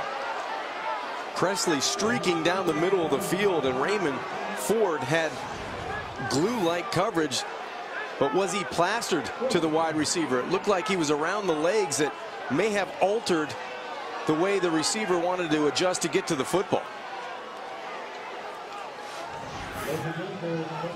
So both teams punting their first possession of the second half. Logan Yunker comes on. Boise's going to have really good field position here. Williams Rhodes will have a return, and he gets to the 41-yard line. That's where the Broncos will have it when we come back to Las Vegas.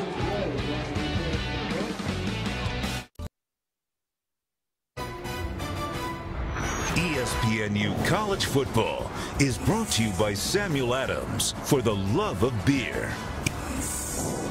One of the great attractions in Vegas you don't have to spend any money to see. That's right. The fountains outside the Bellagio.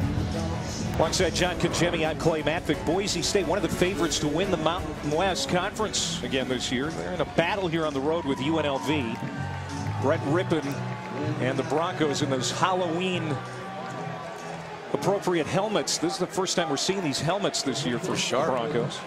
They'll start at the 40 here. Great field position, leading by a touchdown. And it is Jeremy McNichols.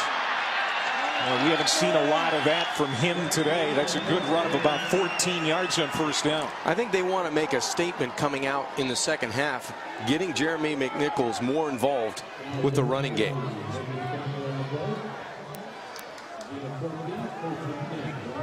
Just 28 yards and 12 carries today, coming out that 40-touch effort last week against Wyoming. They'll feed it to him again. The entire UNLV defense has to get in on that tackle to bring him down. Archie Lewis, number 74, starting at the left tackle spot for Reese Adiyambo, who suffered a broken ankle last week. He's done for the year. So there are some changes on this offensive line this week. Overall, how would you grade out the Broncos up front today? I think Archie and the crew have done a nice job protecting the freshman quarterback, Brett Rippon, and now back-to-back runs to get the football on the UNLV side of the 50-yard line. And now Rippon going back to the air. And he throws a strike again to Chaz Anderson. First down after the gain of 7. The last few series for Boise State have not gone anywhere. A couple of punts and a missed 50-yard field goal. They're trying to get that rhythm back here.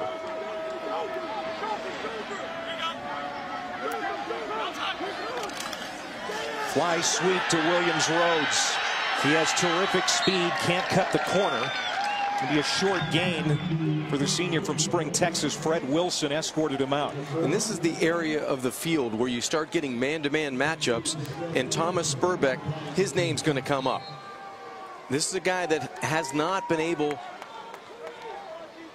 to really break free down the field, but I do believe he's going to get a touch as we get closer to the red zone. Rippon looking his way in man coverage. Spurbeck can't haul it in. Did that hit off his helmet? Tim Huff. Pretty good position down there defensively. And I think the ball was just a touch late. He's open now, and the ball took a little bit too long to get there. Spurbeck made a good job of going up and getting the football, but it went through his hands and hit him right in the helmet. I think he just misjudged that when he tried to go up and elevate and catch the football. Thomas Spurbeck grew up in a football home. His dad, Marshall, was the head coach at Sacramento State for many years. So now big 3rd and 6. Here comes the blitz by the Rebels. Picked up well, but incomplete. Rippon can't hit Richardson, so it's 4th down. More heat in the pocket in this 3rd quarter than the first half of the football game. Brett trying to step into that one, nowhere to go. And now the field goal unit's going to come on. Tyler Rosser missed a 50-yard attempt on his last kick. This will be from 44 to make it a 10-point game. Out of the hold of Sean Whale, and it's off the upright, but it goes through. There's a little Vegas luck for Tyler Rosser.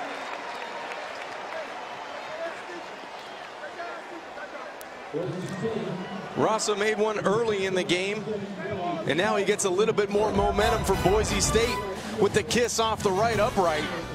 What happens in Vegas, Clay? Stays in Vegas.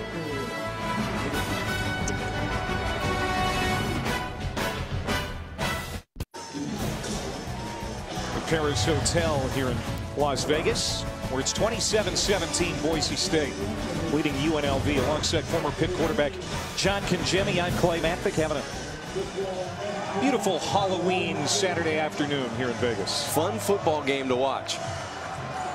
Boise State just can't run away from UNLV. They've had to settle for field goals a couple of times.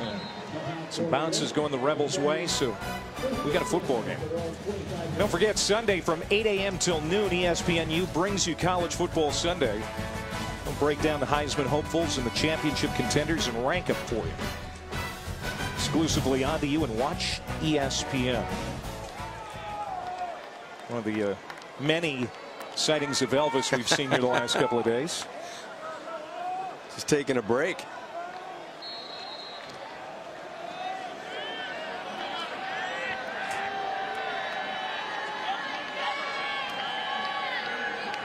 The Rebels from the 25, a strike from Decker to Aaron Criswell.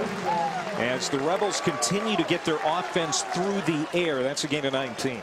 And that's one thing they've done today, is have pretty good timing in the pass offense.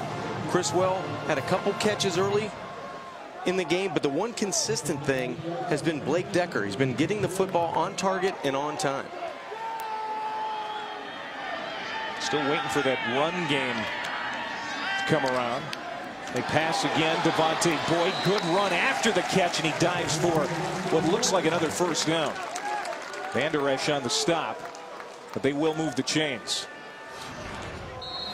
Good screen pass to the short side of the field and getting bodies out in front. It's a terrific block by Saxelid, the left tackle, getting out in space. Boyd now over 100 receiving. Decker now over 200 passing.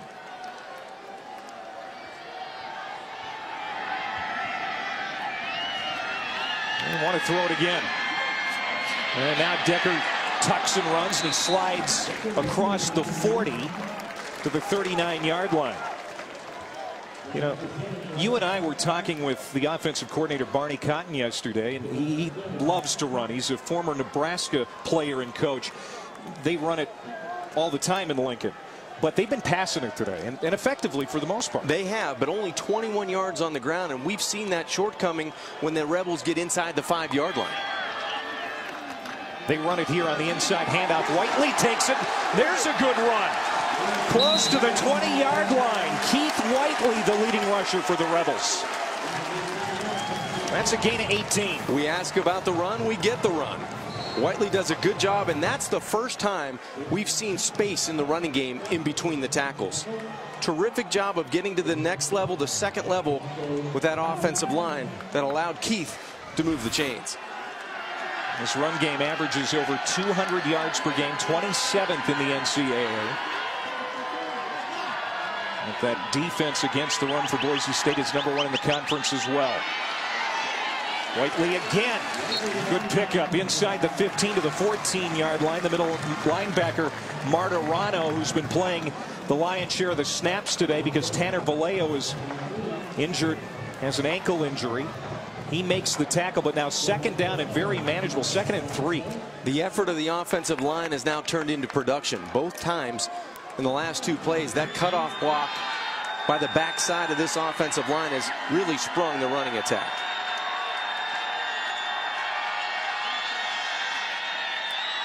Decker throws Low throw. Boyd adjusts to scoop it up and make the catch.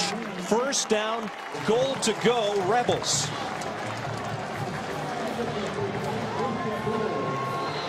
The windows become very small inside the 10-yard line. So Blake Decker has to be on time and very accurate with his right arm. You have to be aware of where Darian Thompson is, the safety for the Broncos defense. UNLV has scored on both of its trips into the red zone so far today. Decker pointing, throwing, nobody there.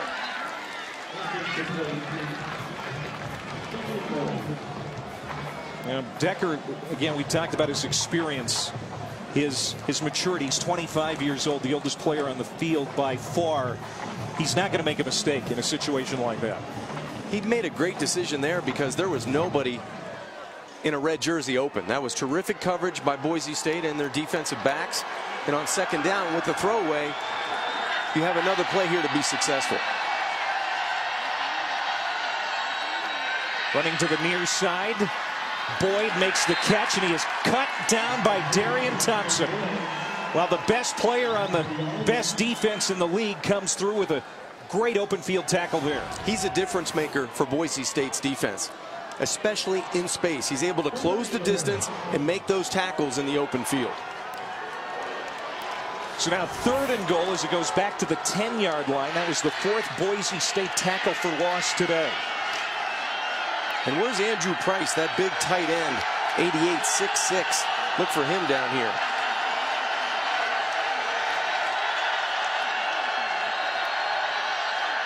Decker tried to hit Boyd, well covered by Raymond Ford, and it's 4th down, and Bournand will walk out for a field goal attempt. Terrific defensive stand by Boise State. First down, you force a throwaway. Second down, a good open field tackle, and then terrific coverage on 3rd down. That's textbook defense for the Broncos. This will be a 27-yard field goal attempt for Bournand from the near hash to make this a 4-point game. 7-point game, excuse me. Now UNLV stays within arm's reach of Boise State. Defense really made the difference for Boise State to keep this to a 7-point game. Darian Thompson, the redshirt senior, he's the man on the spot, the hard-working defense for Boise.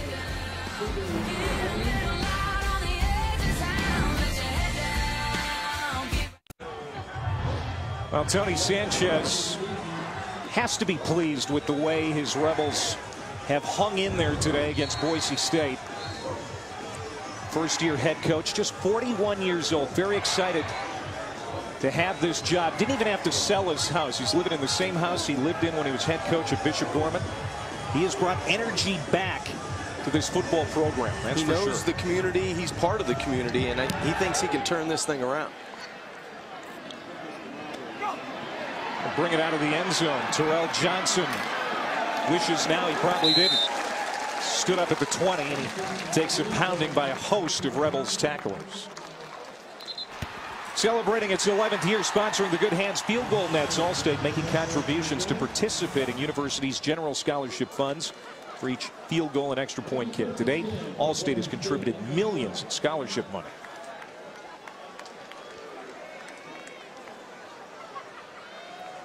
Brett Rippon, 314 yards passing today for the true freshman. And his team only leading by a touchdown. He airs it out to the near sideline, snared by Spurbeck. Now that's his 8th catch today. He's over 100 yards now. Boy, just a crisp route runner on the outside. Doesn't matter if Fred Wilson is playing bump and run or he's off 7 yards. It just seems that Thomas Spurbeck has great timing to know when to break off his routes. They need a yard to move the chains, and it's McNichols very close to the first down. Ephraim Clark, the defensive end, made the stop.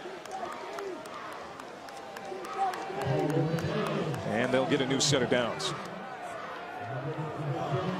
Last year, Boise represented the group of 5 in the New Year's Six Bowl. There are a lot of good candidates this year. And Boise State came into the weekend outside of the top 25, so they've got some work to do.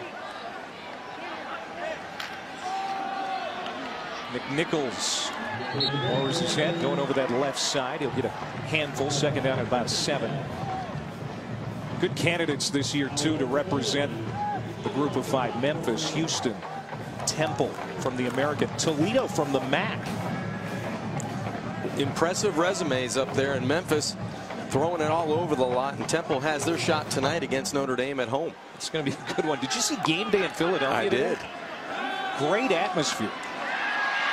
Spurbeck has been a great player today for Boise State. He's out at midfield with that catch, a gain of 15 for the Broncos. And we've seen multiple defenders. We've seen Tim Huff, Fred Wilson, McTire on number 82, and it doesn't matter what route he runs, he finds separation in the secondary.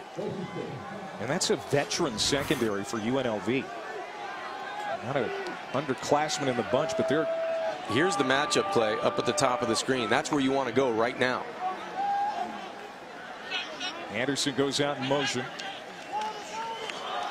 Ripping the deep handoff, and UNLV slams the door shut. A loss of 2 as McNichols has to pull himself up off the turf. Jason Fow, the defensive tackle, made the play. UNLV crowding the line of scrimmage. It's zero coverage, everyone within that 5-yard box, and they find penetration to create that negative play on first down. 4th tackle for loss today for the Rebs, so it's second down and 12. Rippon looked to McNichols, now comes back to the near side. Williams Rhodes sneaks through.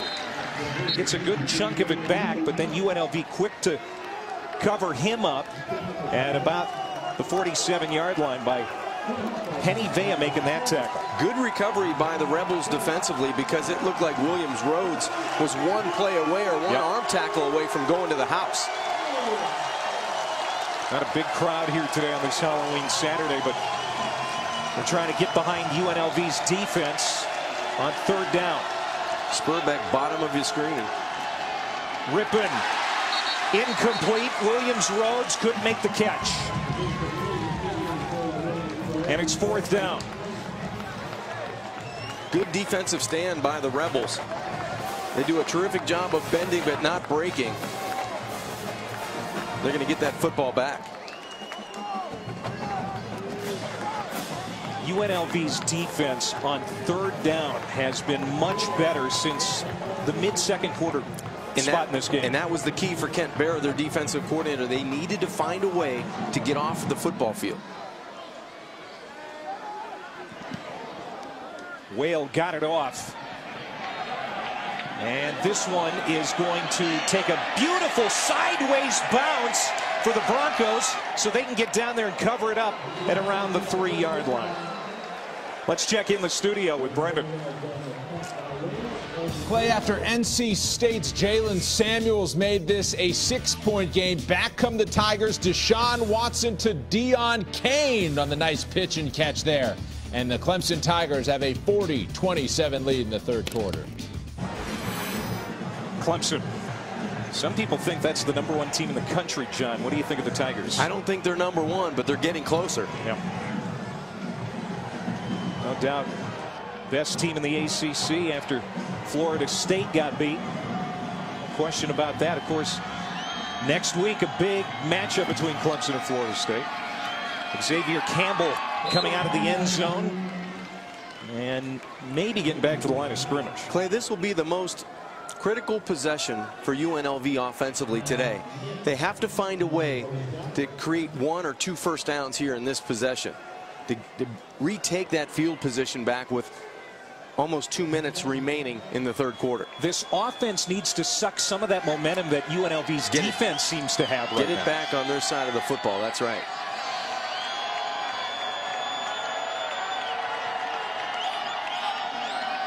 Decker from the black of the end zone throws, and it might have been tipped. Jake Phillips, the intended receiver. I think someone on the left side of that defensive front got a hand on it. You're right, partner. It was deflected at the line of scrimmage. Terrific push by the Boise State front four. They get a hand on it. Might have been Horn. It was Tyler Horn, who had a big game last week against Wyoming, including an interception. So now 3rd down and 10 for the Rebels. They go to Campbell again. Big hole up the middle, but he slipped. Couldn't stay on his feet and brought down short of the 1st down. Boy, the turf got Campbell, or else he's going to get that 1st down easily. Big break for Boise State in their defense that Campbell actually fell down before getting the necessary yards to move the chains. So Junker comes on. He's got a punt from the end zone. Boise State should be getting good field position here. Williams Road standing at midfield. 6th punt of the day for Junker. There's a marker down. Williams Rhodes receives it, slips one tackle, another one, and then he is collared at the 35-yard line. But 2 flags down, one in the backfield, one near where Williams Rhodes fielded that punt.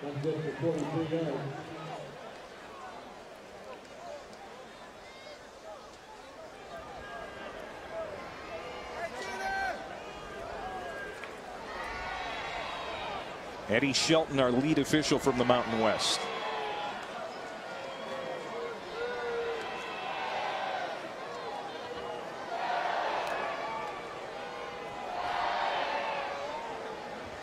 We've got 2 flags to talk about. It looked like the second one around midfield was going to go against Boise State.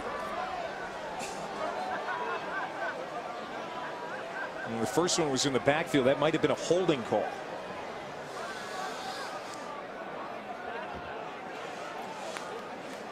One minute to go here in the 3rd quarter. Boise hoping to get really good field position. Right now it's at the 35-yard line of UNLV.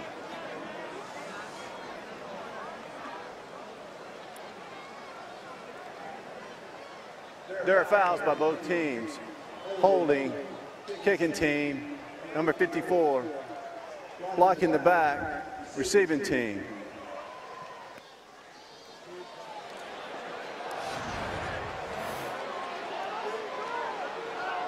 The hold's going to be one of the up backs. It looks like right there. The left arm gets extended, and that was the call there. And then the block in the back right there by 38 in a white jersey. That looked like Van Der Esch with the block in the back. They're still talking about what happens now. Hold. Offense, number 54. That penalty decline. Block in the back. Receiving team, number 38. That penalty decline will offset the fouls. so all of that and really nothing to talk about. They both declined the penalties. So the ball is at the 35-yard line of UNLV, and then with the mark off. It's like we're going to do this all over again. They are going to gotcha. So they're going to re-kick. I guess that could have been explained better. I agree, partner. It took them a long time to figure that one out, but we're going to do it all over again.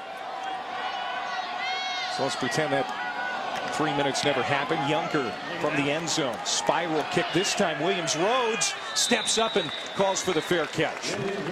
Still very good field position for Boise State near midfield.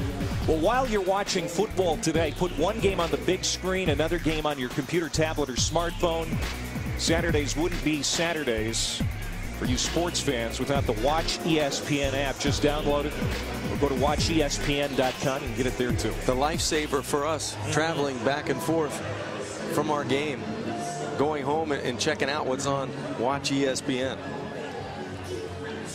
What's the difference of 15 yards for the Boise State offense? They thought they were going to have it at the 35. As it happens, it starts at the 50 on this series. Normally when you get a possession like that, you may want to go play action and take a shot down the field with great field position. Look at that Boise State offense. It has dried up since halftime.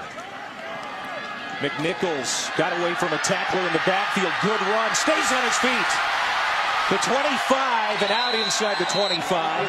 McAleenan ran him out, but that is the first big run for Jeremy McNichols today, a gain of 27. Finally, some room on the perimeter for McNichols to use that speed and elusiveness out on the edge. Going with tempo. The Broncos go back to the air. Williams Rhodes along the sideline. He dances inside the 10. Shane Williams Rhodes on pace to become the Broncos' all-time leader in catches. A gain of 14. And in 2 plays, this Broncos offense inside the 10-yard line. Yeah, this is something we just haven't seen a lot of here the last quarter and a half. They got to move it now. McNichols for a yard, maybe 2. McNichols 3 straight 100-yard rushing games. He's got 18 carries for 69 today. As we close in on the final seconds of the 3rd quarter. I think they're going to hold off running a play here and let that clock expire. So UNLV wanted this to be a competitive game in the 4th quarter. They got their wish. But Boise State is on the doorstep when we start the 4th. It's 27-20 here in Vegas. Another look at Fremont Street here in Vegas. Boise State inside the 10, 2nd down and goal as we start the 4th quarter. Broncos leading by 7. Brett Rippon is going to change the play at the line. What a day for the freshman. He gives it to McNichols. He slips, trying to cut upfield, and is tackled for a loss. So 3rd down and goal to go for the Broncos. And Boise had their way with the UNLV defense early in this game. They started 4 of 6 on 3rd down. Since that point, they're only 1 of 6 on 3rd down. This one, a critical one for the young quarterback.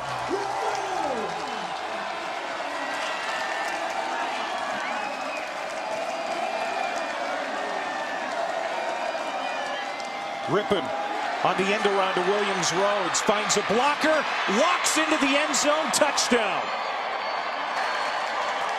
Shane Williams Rhodes as Boise State gets a big score to start the 4th quarter. The imagination of the Boise State offense is off the charts.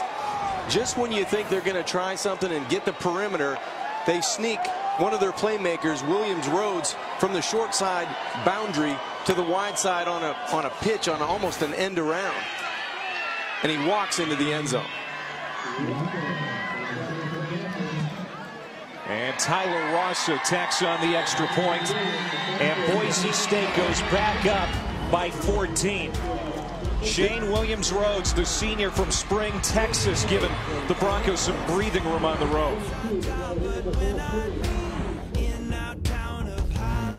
Williams Rhodes. And it's a 2-touchdown lead now for the Broncos. Let's take a look at our Taco Bell game track. And after 5 possessions without a touchdown, Boise really needed to punch that one in, and they did. They needed to finish, and one guy that's finishing is the freshman quarterback, Brett Rippon, 356 yards. Spurbeck's been unbelievable on the outside and the running of McNichols. 14:22 to go here in Vegas. Let's get an update with Brendan. And Clay, this time we go to the Big 12. Oklahoma State trying to come back. Texas Tech got off to a hot start, but here come the Cowboys, and here comes Jalen McCleskey. 67 yards on the punt return makes it a 3-point game, and Oklahoma State with the ball back in the 3rd quarter. Can't count out those pokes. And I don't think you can count out UNLV at this point. They have proven resilient, John, throughout this game, keeping Boise State within arm's reach in this game. Now down 2 touchdowns. As long as their veteran quarterback, Blake Decker, continues to make good decisions, they're going to hang around in this 4th quarter. Passing has been their bread and butter today. Decker hits Phillips, the tight end. He's quickly wrapped up. It'll be a short gain on that catch. 2nd down, and we'll call it 5. Good positive play on first down, good decision, and really impressed with this offensive line. They've been doing a great job of creating the pocket for Decker to feel comfortable in. They run it here with Thomas. Lexington Thomas, you can see why they like the rookie and why he's getting touches here in his freshman campaign. That's a gain of 11. That was some jump cut that left Ben Weaver, the linebacker, on the turf in space. You're right. This guy is dynamic. Tony Sanchez went to Texas, got Xavier Campbell and Lexington Thomas to commit to UNLV as part of his first recruiting class, and both of them getting a lot of playing time this year. Decker, the play fake, rolling out to his right, eyeballs downfield. Play is going to be incomplete. There is a flag behind the play, too. As Decker was being chased, a flag came in.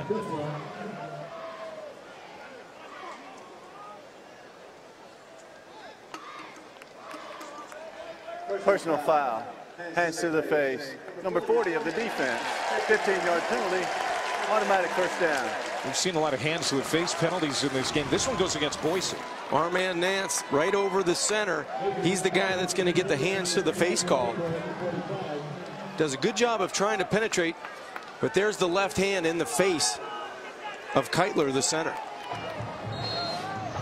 Big penalty that keeps the momentum going here for UNLV's offense. And it's the first penalty of the second half for either team that's been accepted. UNLV's in business here. Down a couple of touchdowns. A trick play here. Criswell, first down. Aaron Criswell, the senior receiver, carries the ball for a big game. We've seen just about every dynamic play drawn up on both sides by these offenses. This one was slow developing, but Criswell, the senior, was able to find blocking on the near side and move the chains again. So now this Rebels offense trying to answer a score with a score.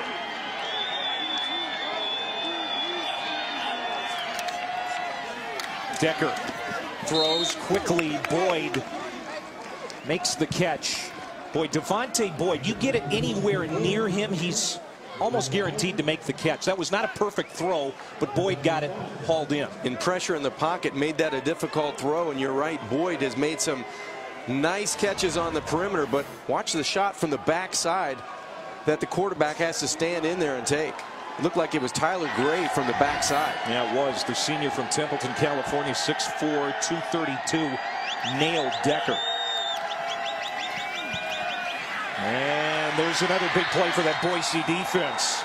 As Thomas is rubbed out in the backfield, Sam McCaskill, the big defensive end, made the big tackle in the backfield. Well, that was good discipline by McCaskill. He's the end to the wide side of the field, and he shuffles along the line of scrimmage, but he never stops setting that edge. And the running back could not dart out to the outside. Good solid play by Sam McCaskill. Run defense came in, allowing just 81 yards per game on the ground. UNLV at 82 right now. Decker goes back to the air, to the sideline. Criswell makes a good adjustment to make the catch around the best defender in the secondary for Boise, Darian Thompson. And really the only place Decker could have thrown the football was short and behind because of the great coverage by Thompson.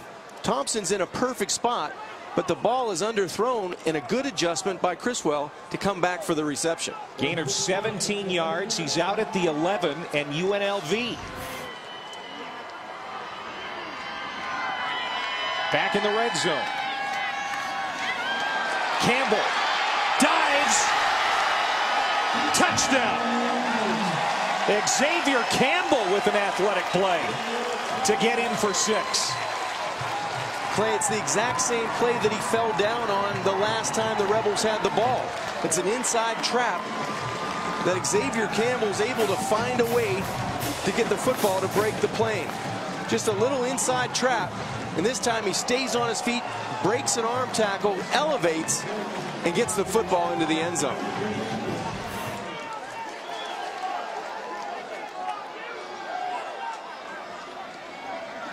Here comes Bornandon to make this a 7-point game again.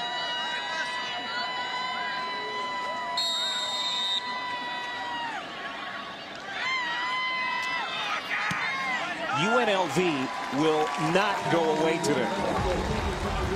Their most impressive offensive drive from start to finish today. 7 plays, 75 yards, and a touch.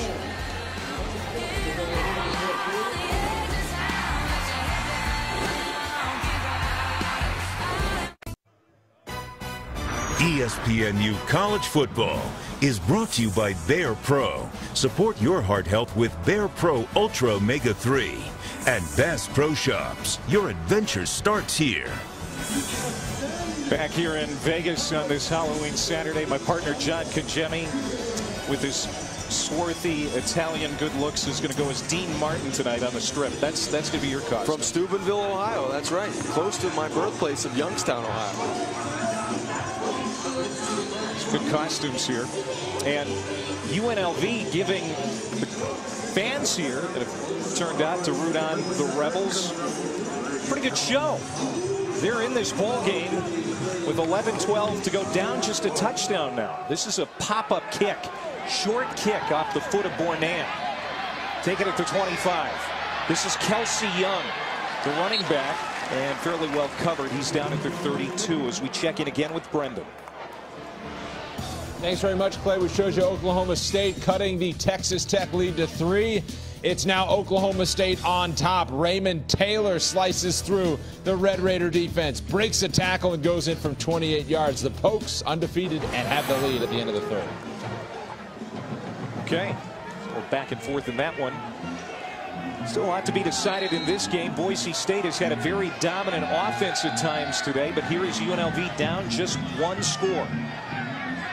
Brett Rippon has been fantastic. 356 through the air. Closing in on a single-game freshman passing record at Boise State. He'll throw here on first down, going deep, but incomplete. Anderson was interfered with. There is a flag down. Fred Wilson may have bumped Anderson running down the field. And I'm not so sure that ball was catchable. It may have landed well out of the field of play.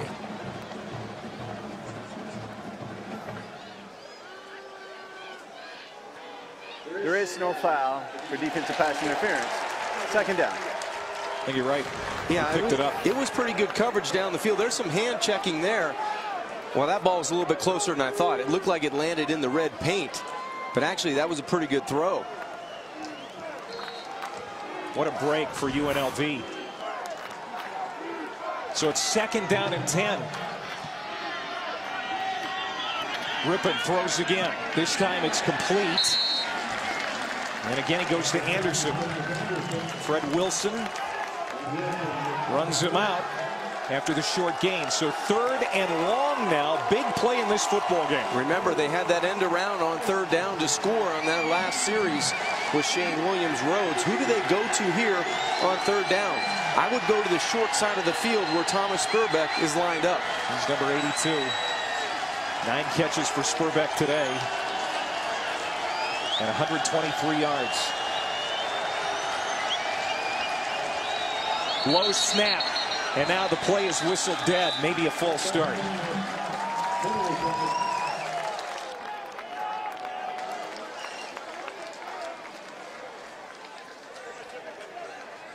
Prior to the snap, false start. Offense number 66. 5-yard penalty. 3rd down.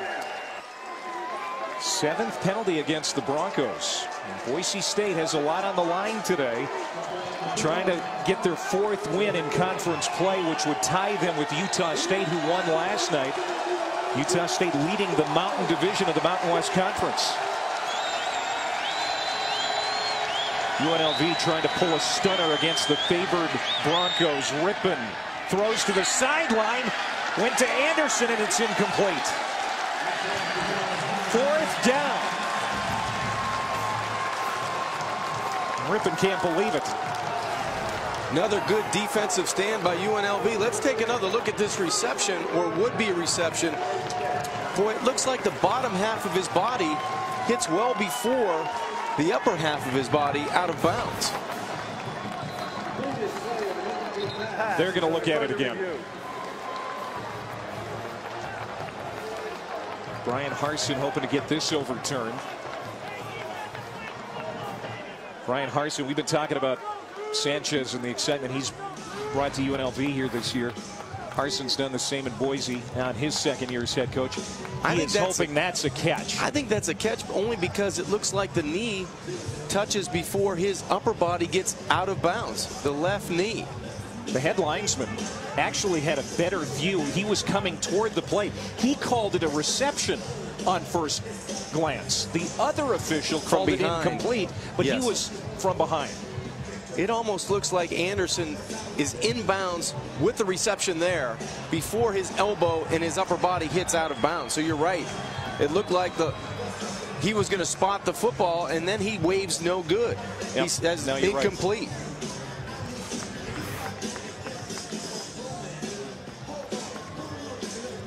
It sure looked like Chaz Anderson's lower half hit inbounds before the elbow hits out of bounds.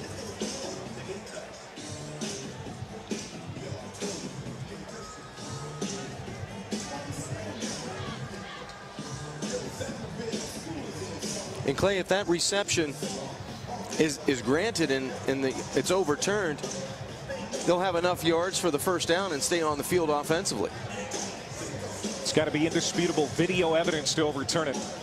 Did Gary Brown see something that will change this call on the field? Huge play in this game. This is a big decision that's coming from upstairs.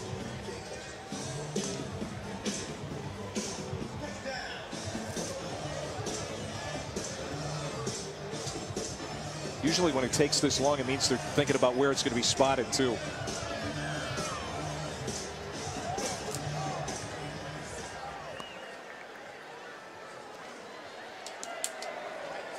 After further review, the ruling on the field has changed. We have a completed pass. The ball will be placed on the 46-yard line, first down. Chaz Anderson with his 6th catch of the day and probably the most important one he's had today. That was a key catch to keep this drive alive with 10:04 left to go in this football game. Keeps the young quarterback on the field and gives them an opportunity to score more points in a game it looks like they're going to need to. Rippon now just 39 yards away from a freshman passing record in a single game at Boise State. Chasing Kellen Moore. Play action. Looking for a big play here. Looking for Anderson again. Got him. Touchdown Broncos.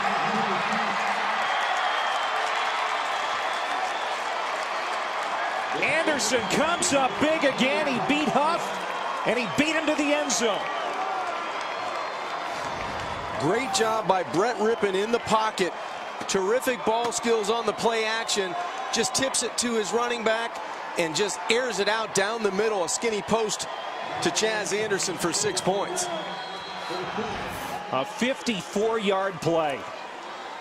And we're just under 10 minutes to go. Rippon sets a new Boise State freshman passing record. Back to a 2-touchdown difference. 41-27 here in Vegas. Freshman quarterback really feeling it today. He's ripping it all over the field. And one big play after another. Chaz Anderson comes up, man-to-man coverage. Can't touch him. He gets into the end zone, and Boise gets the separation they're looking for.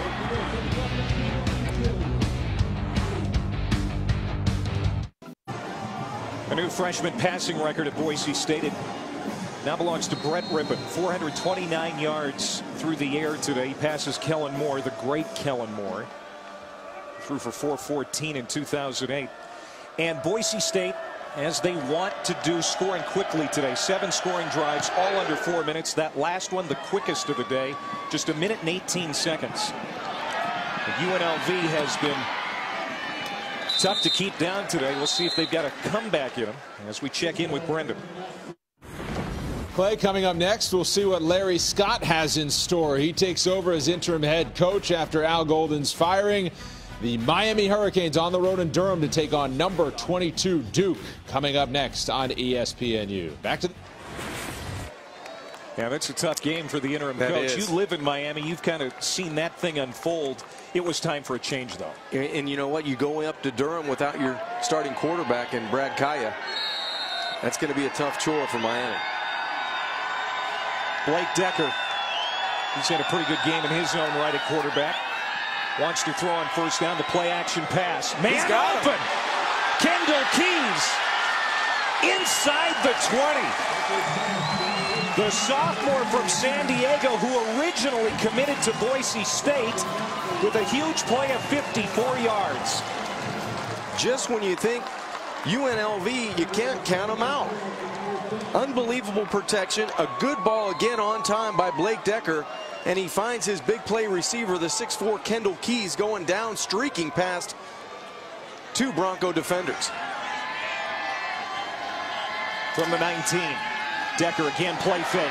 The slant to the tight end, Andrew Price. And they're inside the 10, knocking on the door. Boy, UNLV has been very perseverant today. UNLV, they're starting to take on the complexion of their head coach. He's teaching them how to fight. He wants to teach them how to finish. They need to finish this drive with 7 points. You see what he did the first 5 games when he had the injury, and today over 300 yards passing.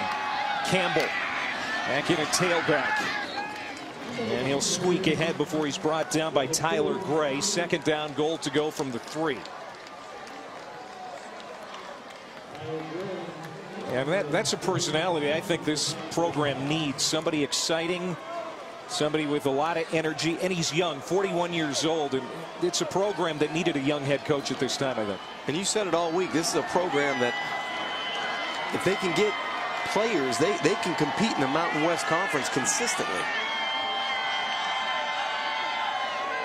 Decker looking, and he's going to throw this one away. Criswell, the intended target. At least he was the closest receiver. Ford on the coverage. Sanchez says he wants to get this thing turned around in as quick as 2 or 3 years. He doesn't have a 4 or 5 year plan. He thinks they can win with recruiting and selling, not so much the program or the school, but selling Vegas. This is a great dynamic city. He loves it here. His family loves it here. That's what he's selling now.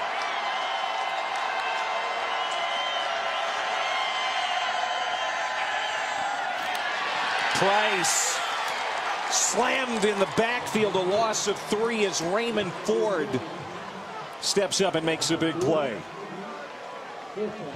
Huge play in the game.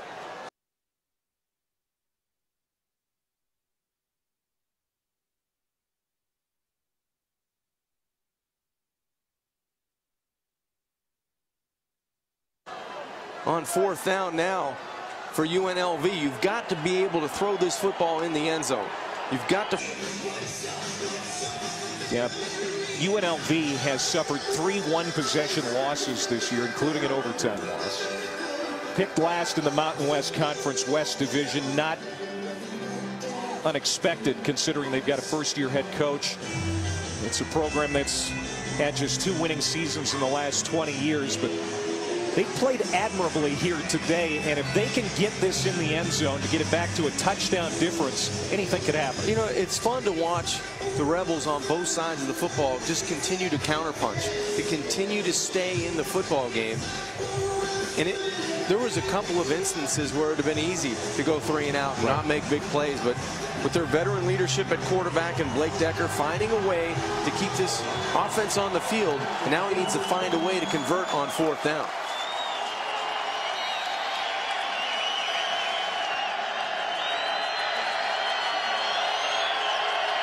Decker to the end zone. Incomplete. Boise State will take over.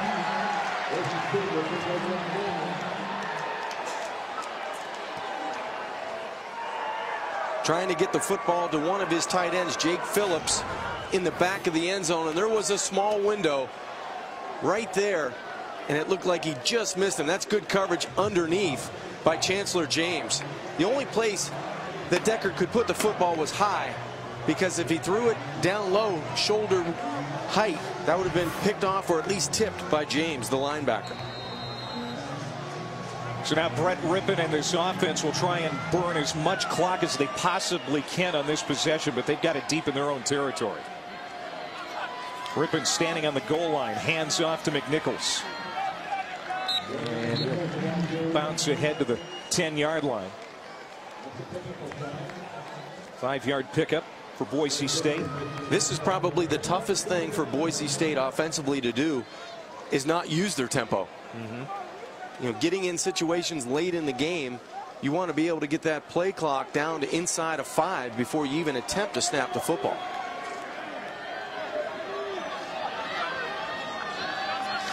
From under center, they run it again. McNichols gets the first down. Blake Richmond made the tackle in the secondary. They'll move the chains, and the clock will wind under 7.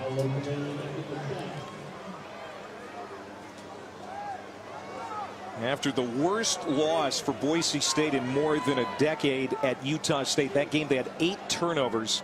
They played well in a dominating win against Wyoming last week, and they are trying to gut out a hard-fought win here on the road against UNLV. Everything certainly looks in their favor right now. Rippon unloads. Nice catch by Spurbeck on the run. He has been absolutely terrific today. A 40-yard reception. What did Elijah Drinkwitz, the offensive coordinator, say to us during the week from Boise State? Teams continue to press and challenge Thomas Spurbeck at the line of scrimmage, and they continue to lose. Well, today, UNLV has come up on the short end of being able to challenge and get in the passing lanes down the field when Thomas Spurbeck has been able to consistently run by them. 10 catches, 163 receiving, and he's also thrown a touchdown pass today. McNichols, great stiff arm. He gets loose. One man to beat. Touchdown. And that is the haymaker. 40-yard touchdown gallop for Jeremy McNichols.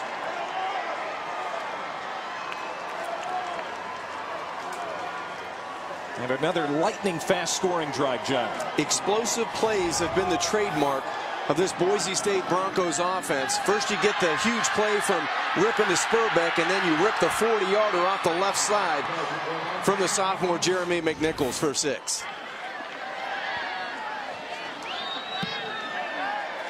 McNichols was slow starting today, but he's got his 4th straight 100-yard rushing game. Boy, he's been fun to watch in the second half. Touchdowns from the line of scrimmage. You see he's one behind Coleman from Baylor. Corey Coleman's getting national talk, and now you've got to think about where's the sophomore in all of this. I know that the Heisman's a little bit away from right now from where Jeremy McNichols is residing, but those numbers, very impressive. You got Leonard Fournette on that list, and everybody knows about what he's done this year. He's certainly the Heisman frontrunner at this point. 48-27, under 6 minutes to go. Boise State now starting to pull away, which UNLV was preventing for the lion's share of this game.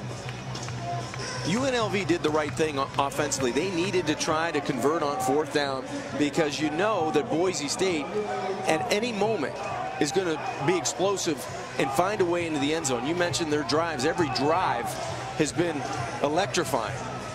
Under 3 minutes, the average for those guys today in scoring drives.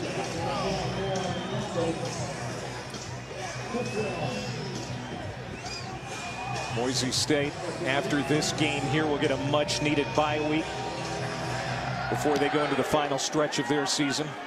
UNLV will have it at the 25 when we come back from the studio with Brendan. Clay, how about some good old-fashioned Big 12 football? After Texas Tech regained the lead, here's J.W. Walsh on the ground. 64 yards. He's down at the 1. He would score on the next play. And Oklahoma State has added another touchdown. It's 56-45 in the 4th quarter. Meanwhile, coming up next on ESPNU in about 10 minutes, Miami taking on Duke. This game will kick off on ESPN3. So fire up your Watch ESPN app or go to watchespn.com. Back to Vegas. All right, Brendan, thank you very much. Yeah, track meet as always in the Big 12. That pass incomplete on first down from Decker to Boyd.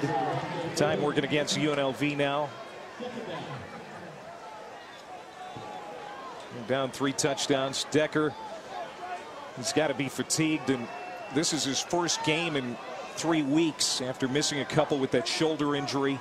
He's taken some shots today, too. Especially in this second half. It seems like the Boise State front seven, the strength of their defense, is starting to turn up the heat in the pocket.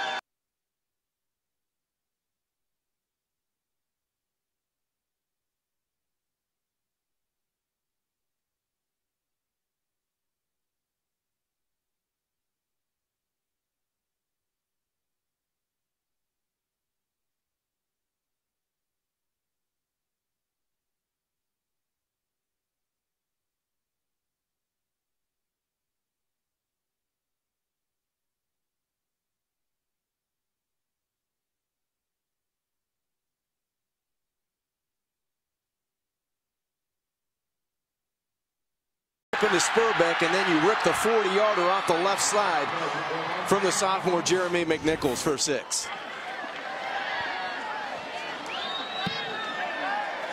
McNichols was slow starting today, but he's got his 4th straight 100-yard rushing game. Well, he's been fun to watch in the second half.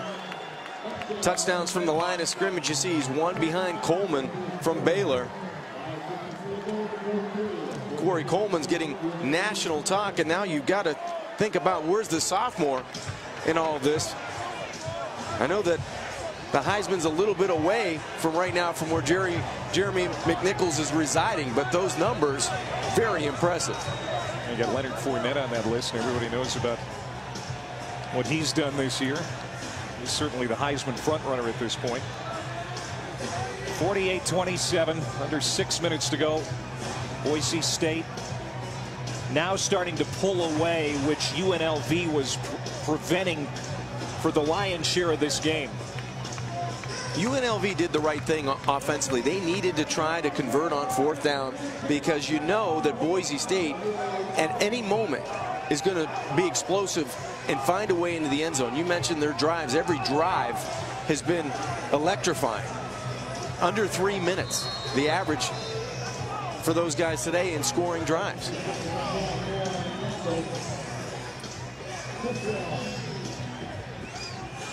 Boise State, after this game here, will get a much-needed bye week before they go into the final stretch of their season.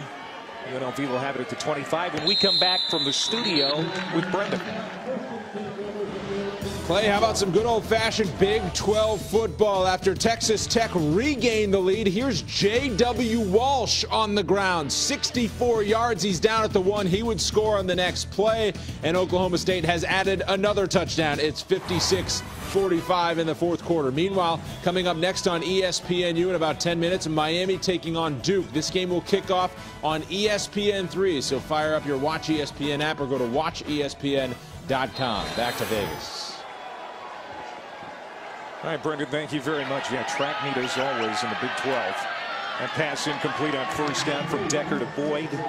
Time working against UNLV now. Down 3 touchdowns. Decker, he's got to be fatigued, and this is his first game in 3 weeks after missing a couple with that shoulder injury.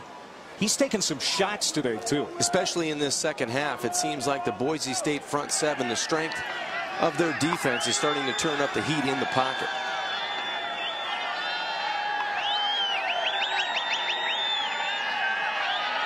Decker has time, goes over the middle. Deep, intercepted by Darian Thompson. There is number 19 in his career. And his 5th this year.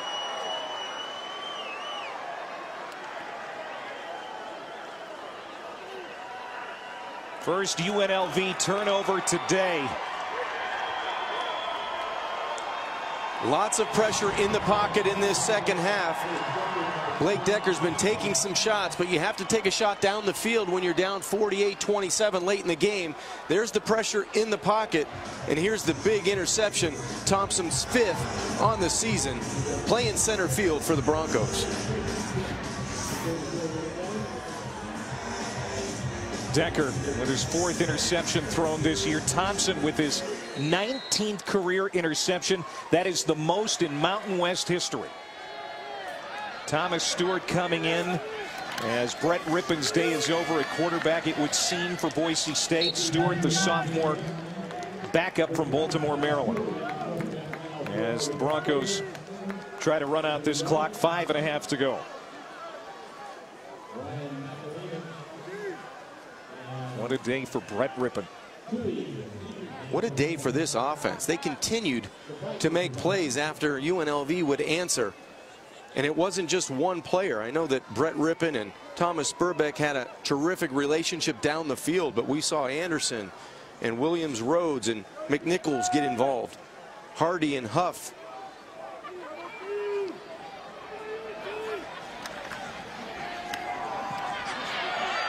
Kelsey Young, first down run.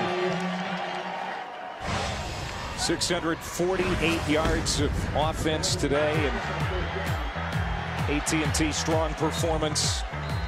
Brett Rippon providing most of the offensive spark for the Boise State Broncos. And Clay, what made it a great day, he even started off his day catching a touchdown. That was fun to watch, but his execution with the play action pass and being able to throw it on time and on target, the sky's the limit for this freshman. Set a new freshman passing record at Boise State, passing the great Kellen Moore. 469 yards through the air today. Strong run, Young. And he nearly housed it. Brought down with a high tackle inside the 20 at the 19 by Richmond. Rippon, second most yards passing by a freshman this season. Hayden Moore at Cincinnati, well over 550. That was against Memphis, a very good team, and he was able to put up those kind of numbers. Rippon far off today. You talked to his uncle, Mark Rippon, who has obviously influenced this young man, and that's why we're seeing him with skills probably that belie his age. Well, I think he's a smart enough young man. He's so intelligent in the classroom and on the football field, and he does things methodically, and he outthinks you from the pocket, and then with his right arm, he beats you with his physical nature of just throwing the football by you. And I think that part's only going to get better as he matures and gets through another off-season program after the season. I think the way he has, the moxie he has in the pocket, the toughness that he shows, and the playmakers around him, it's easy for him to make good decisions on zero coverage, man coverage, and be able to put the ball where he needs to make big plays down the field. Sophomore Ryan Finley started the first 3 games, won the job out of camp before he broke his right ankle. His ankle in a boot, could be out for the year. This offense in very good hands with Rippon at the controls. Young gets him down close to the 1-yard line. They'll have a bye next week before hosting New Mexico and Air Force. Air Force having a solid year, and then they close out at San Jose State. They don't control their own destiny. They need Utah State to lose. Utah State beat Boise State in that head-to-head here a couple weeks back. And the Aggies winning again last night over Wyoming. A win today for Boise State gets them to 4-1 in the Mountain West and ties them atop the Mountain Division as UNLV calls a timeout with 2:41 to go.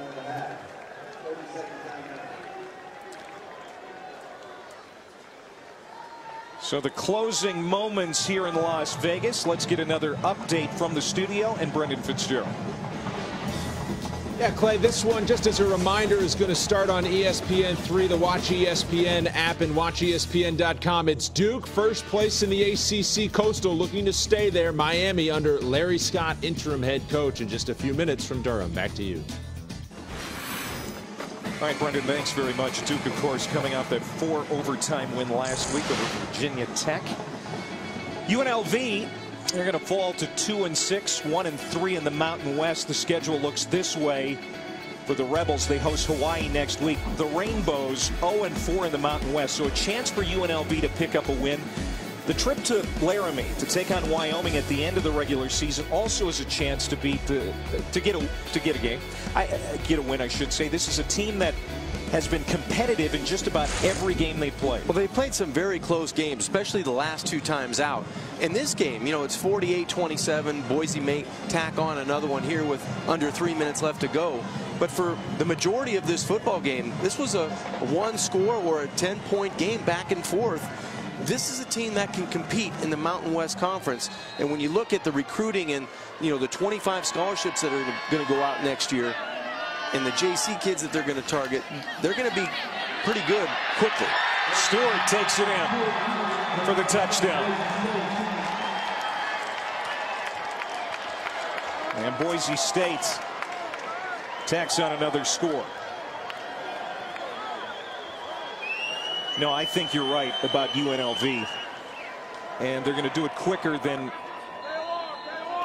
probably a lot of people thought after they hired Tony Sanchez.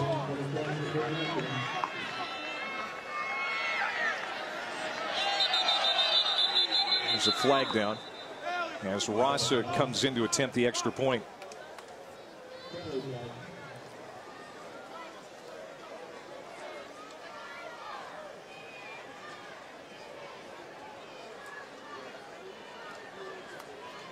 A reminder that Miami and Duke ready to begin on Watch ESPN. Start, number 88 of the offense. 5-yard penalty. Still try for point. As soon as we're done here in Las Vegas, we're going to get you out to Durham.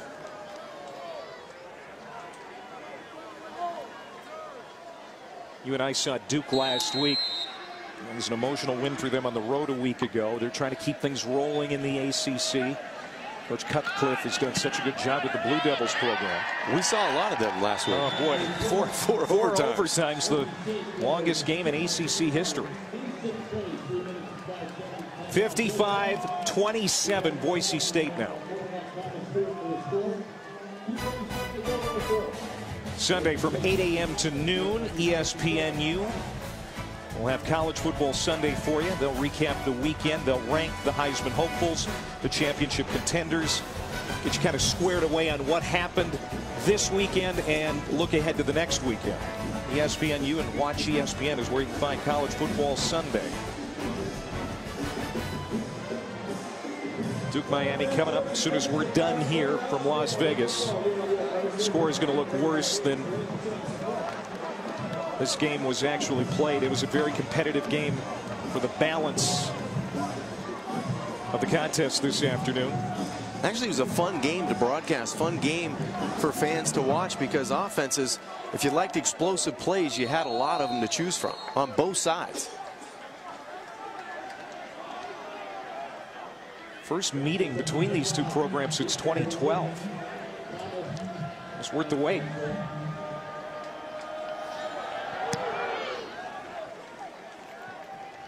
And another touchback. Rasa among the leaders in the nation in touchbacks. You can see why. That's his 8th today. He gets a lot of practice. Yeah, he does. So Decker will come back out. His numbers not as impressive as Rippon's today, but worth a second look. 24 for 42, 305 yards. Did give up the interception. He hasn't thrown a touchdown pass today, but at times he has made this offense look pretty good. Well, he's been able to spread the football around to his playmakers and stretch the field, number one. That's going to help the running game as the remainder of the schedule comes for UNLV, but it helps this offense become explosive. They'll run it. And they'll get to the 29-yard line. The clock continues to run. Campbell will pick up about 4. The run game never really got on track today for UNLV, and I think that was part of the problem for good segments of this game where they really missed some opportunities. It made it hard to keep pace. You know, you saw Boise State in their running game come on in the second half with a tremendous effort from one of their playmakers in Jeremy McNichols. But you're right, the UNLV offensive line and running attack never really got on track.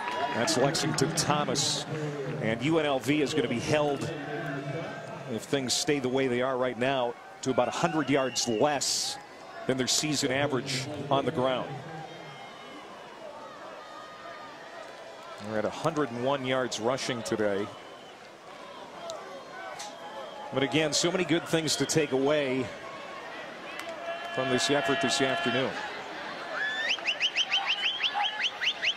Decker to throw. Might have been tipped. Still caught at the 35-yard line by Price, the tight end. Gain of 6. And a first down.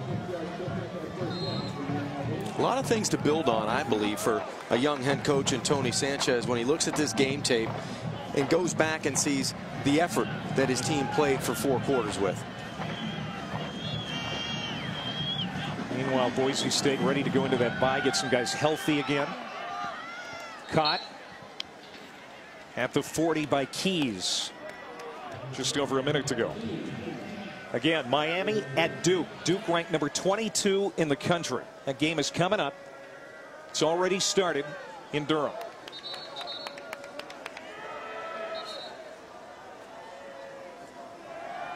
And some big college football games coming up tonight, including Temple and Notre Dame. I think a lot of people are interested to see how Temple performs against the mighty Irish. And Boise State, of course, rooting for the Irish in their case.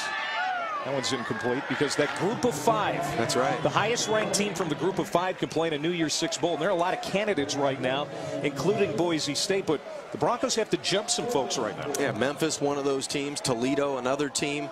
It's going to be interesting to see what happens in the month of November when a couple of those unbeatens maybe fall. You see that group of 5.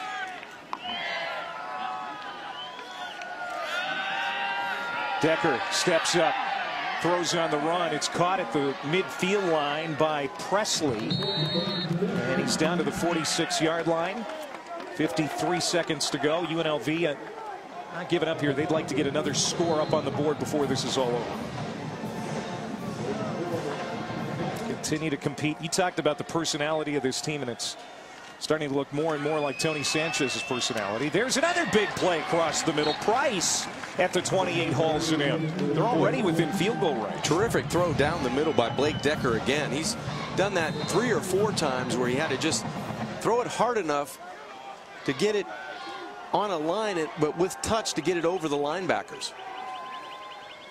Decker steps up, throws, and incomplete. Stopping the clock with 26 seconds to go. Bournon's career long is 54. So they're within his range right now. A good sign for UNLV to see Blake Decker back on the football field. You mentioned the injury earlier in the season. Palandek, the sophomore quarterback, played. But with Decker at quarterback, it gives them a chance down the stretch to really use all those wide receivers in the multiple formations they would like to. Trying to get a touchdown on this drive. They got it into the hands of Lexington Thomas. He's made some people miss today. Inside the 20, 17 seconds to go. There's one UNLV timeout left out there. And they are going to use it.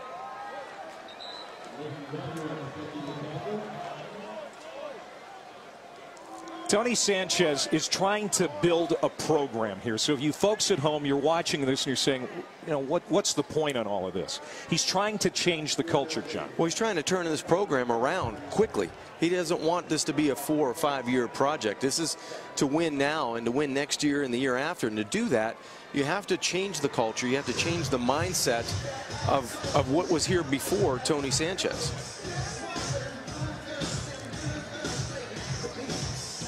Brian Harsin grew up in Boise, was a Broncos quarterback. Chris Peterson's offensive coordinator for 5 years. Won the Fiesta Bowl last year in his debut.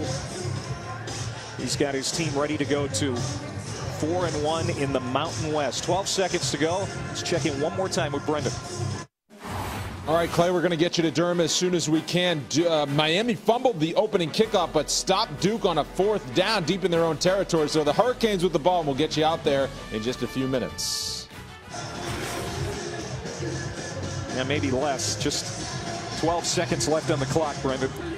3rd down and 1 here for UNLV. They're trying to get another score on the board before this one is over. Decker lobs it toward the end zone, underthrown and picked off. Taken away by Raymond Ford.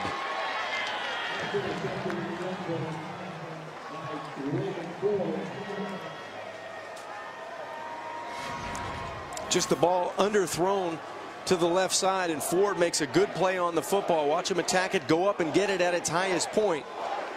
Keith had a step, but the ball was about 2 yards underthrown, and Raymond Ford, the redshirt junior from Los Angeles, comes up with the interception. Ford, the starting corner. Now that Dante Dion is out with a knee injury. We hope to get him back soon. And now Boise State can take a knee and get out of Vegas with a win. Again, the score doesn't indicate how close this game was for the lion's share of it. 55-27, the final. Brett Rippon, 469 through the air today. It's a win for the Broncos. We're going to take you out to Durham. So long from Vegas.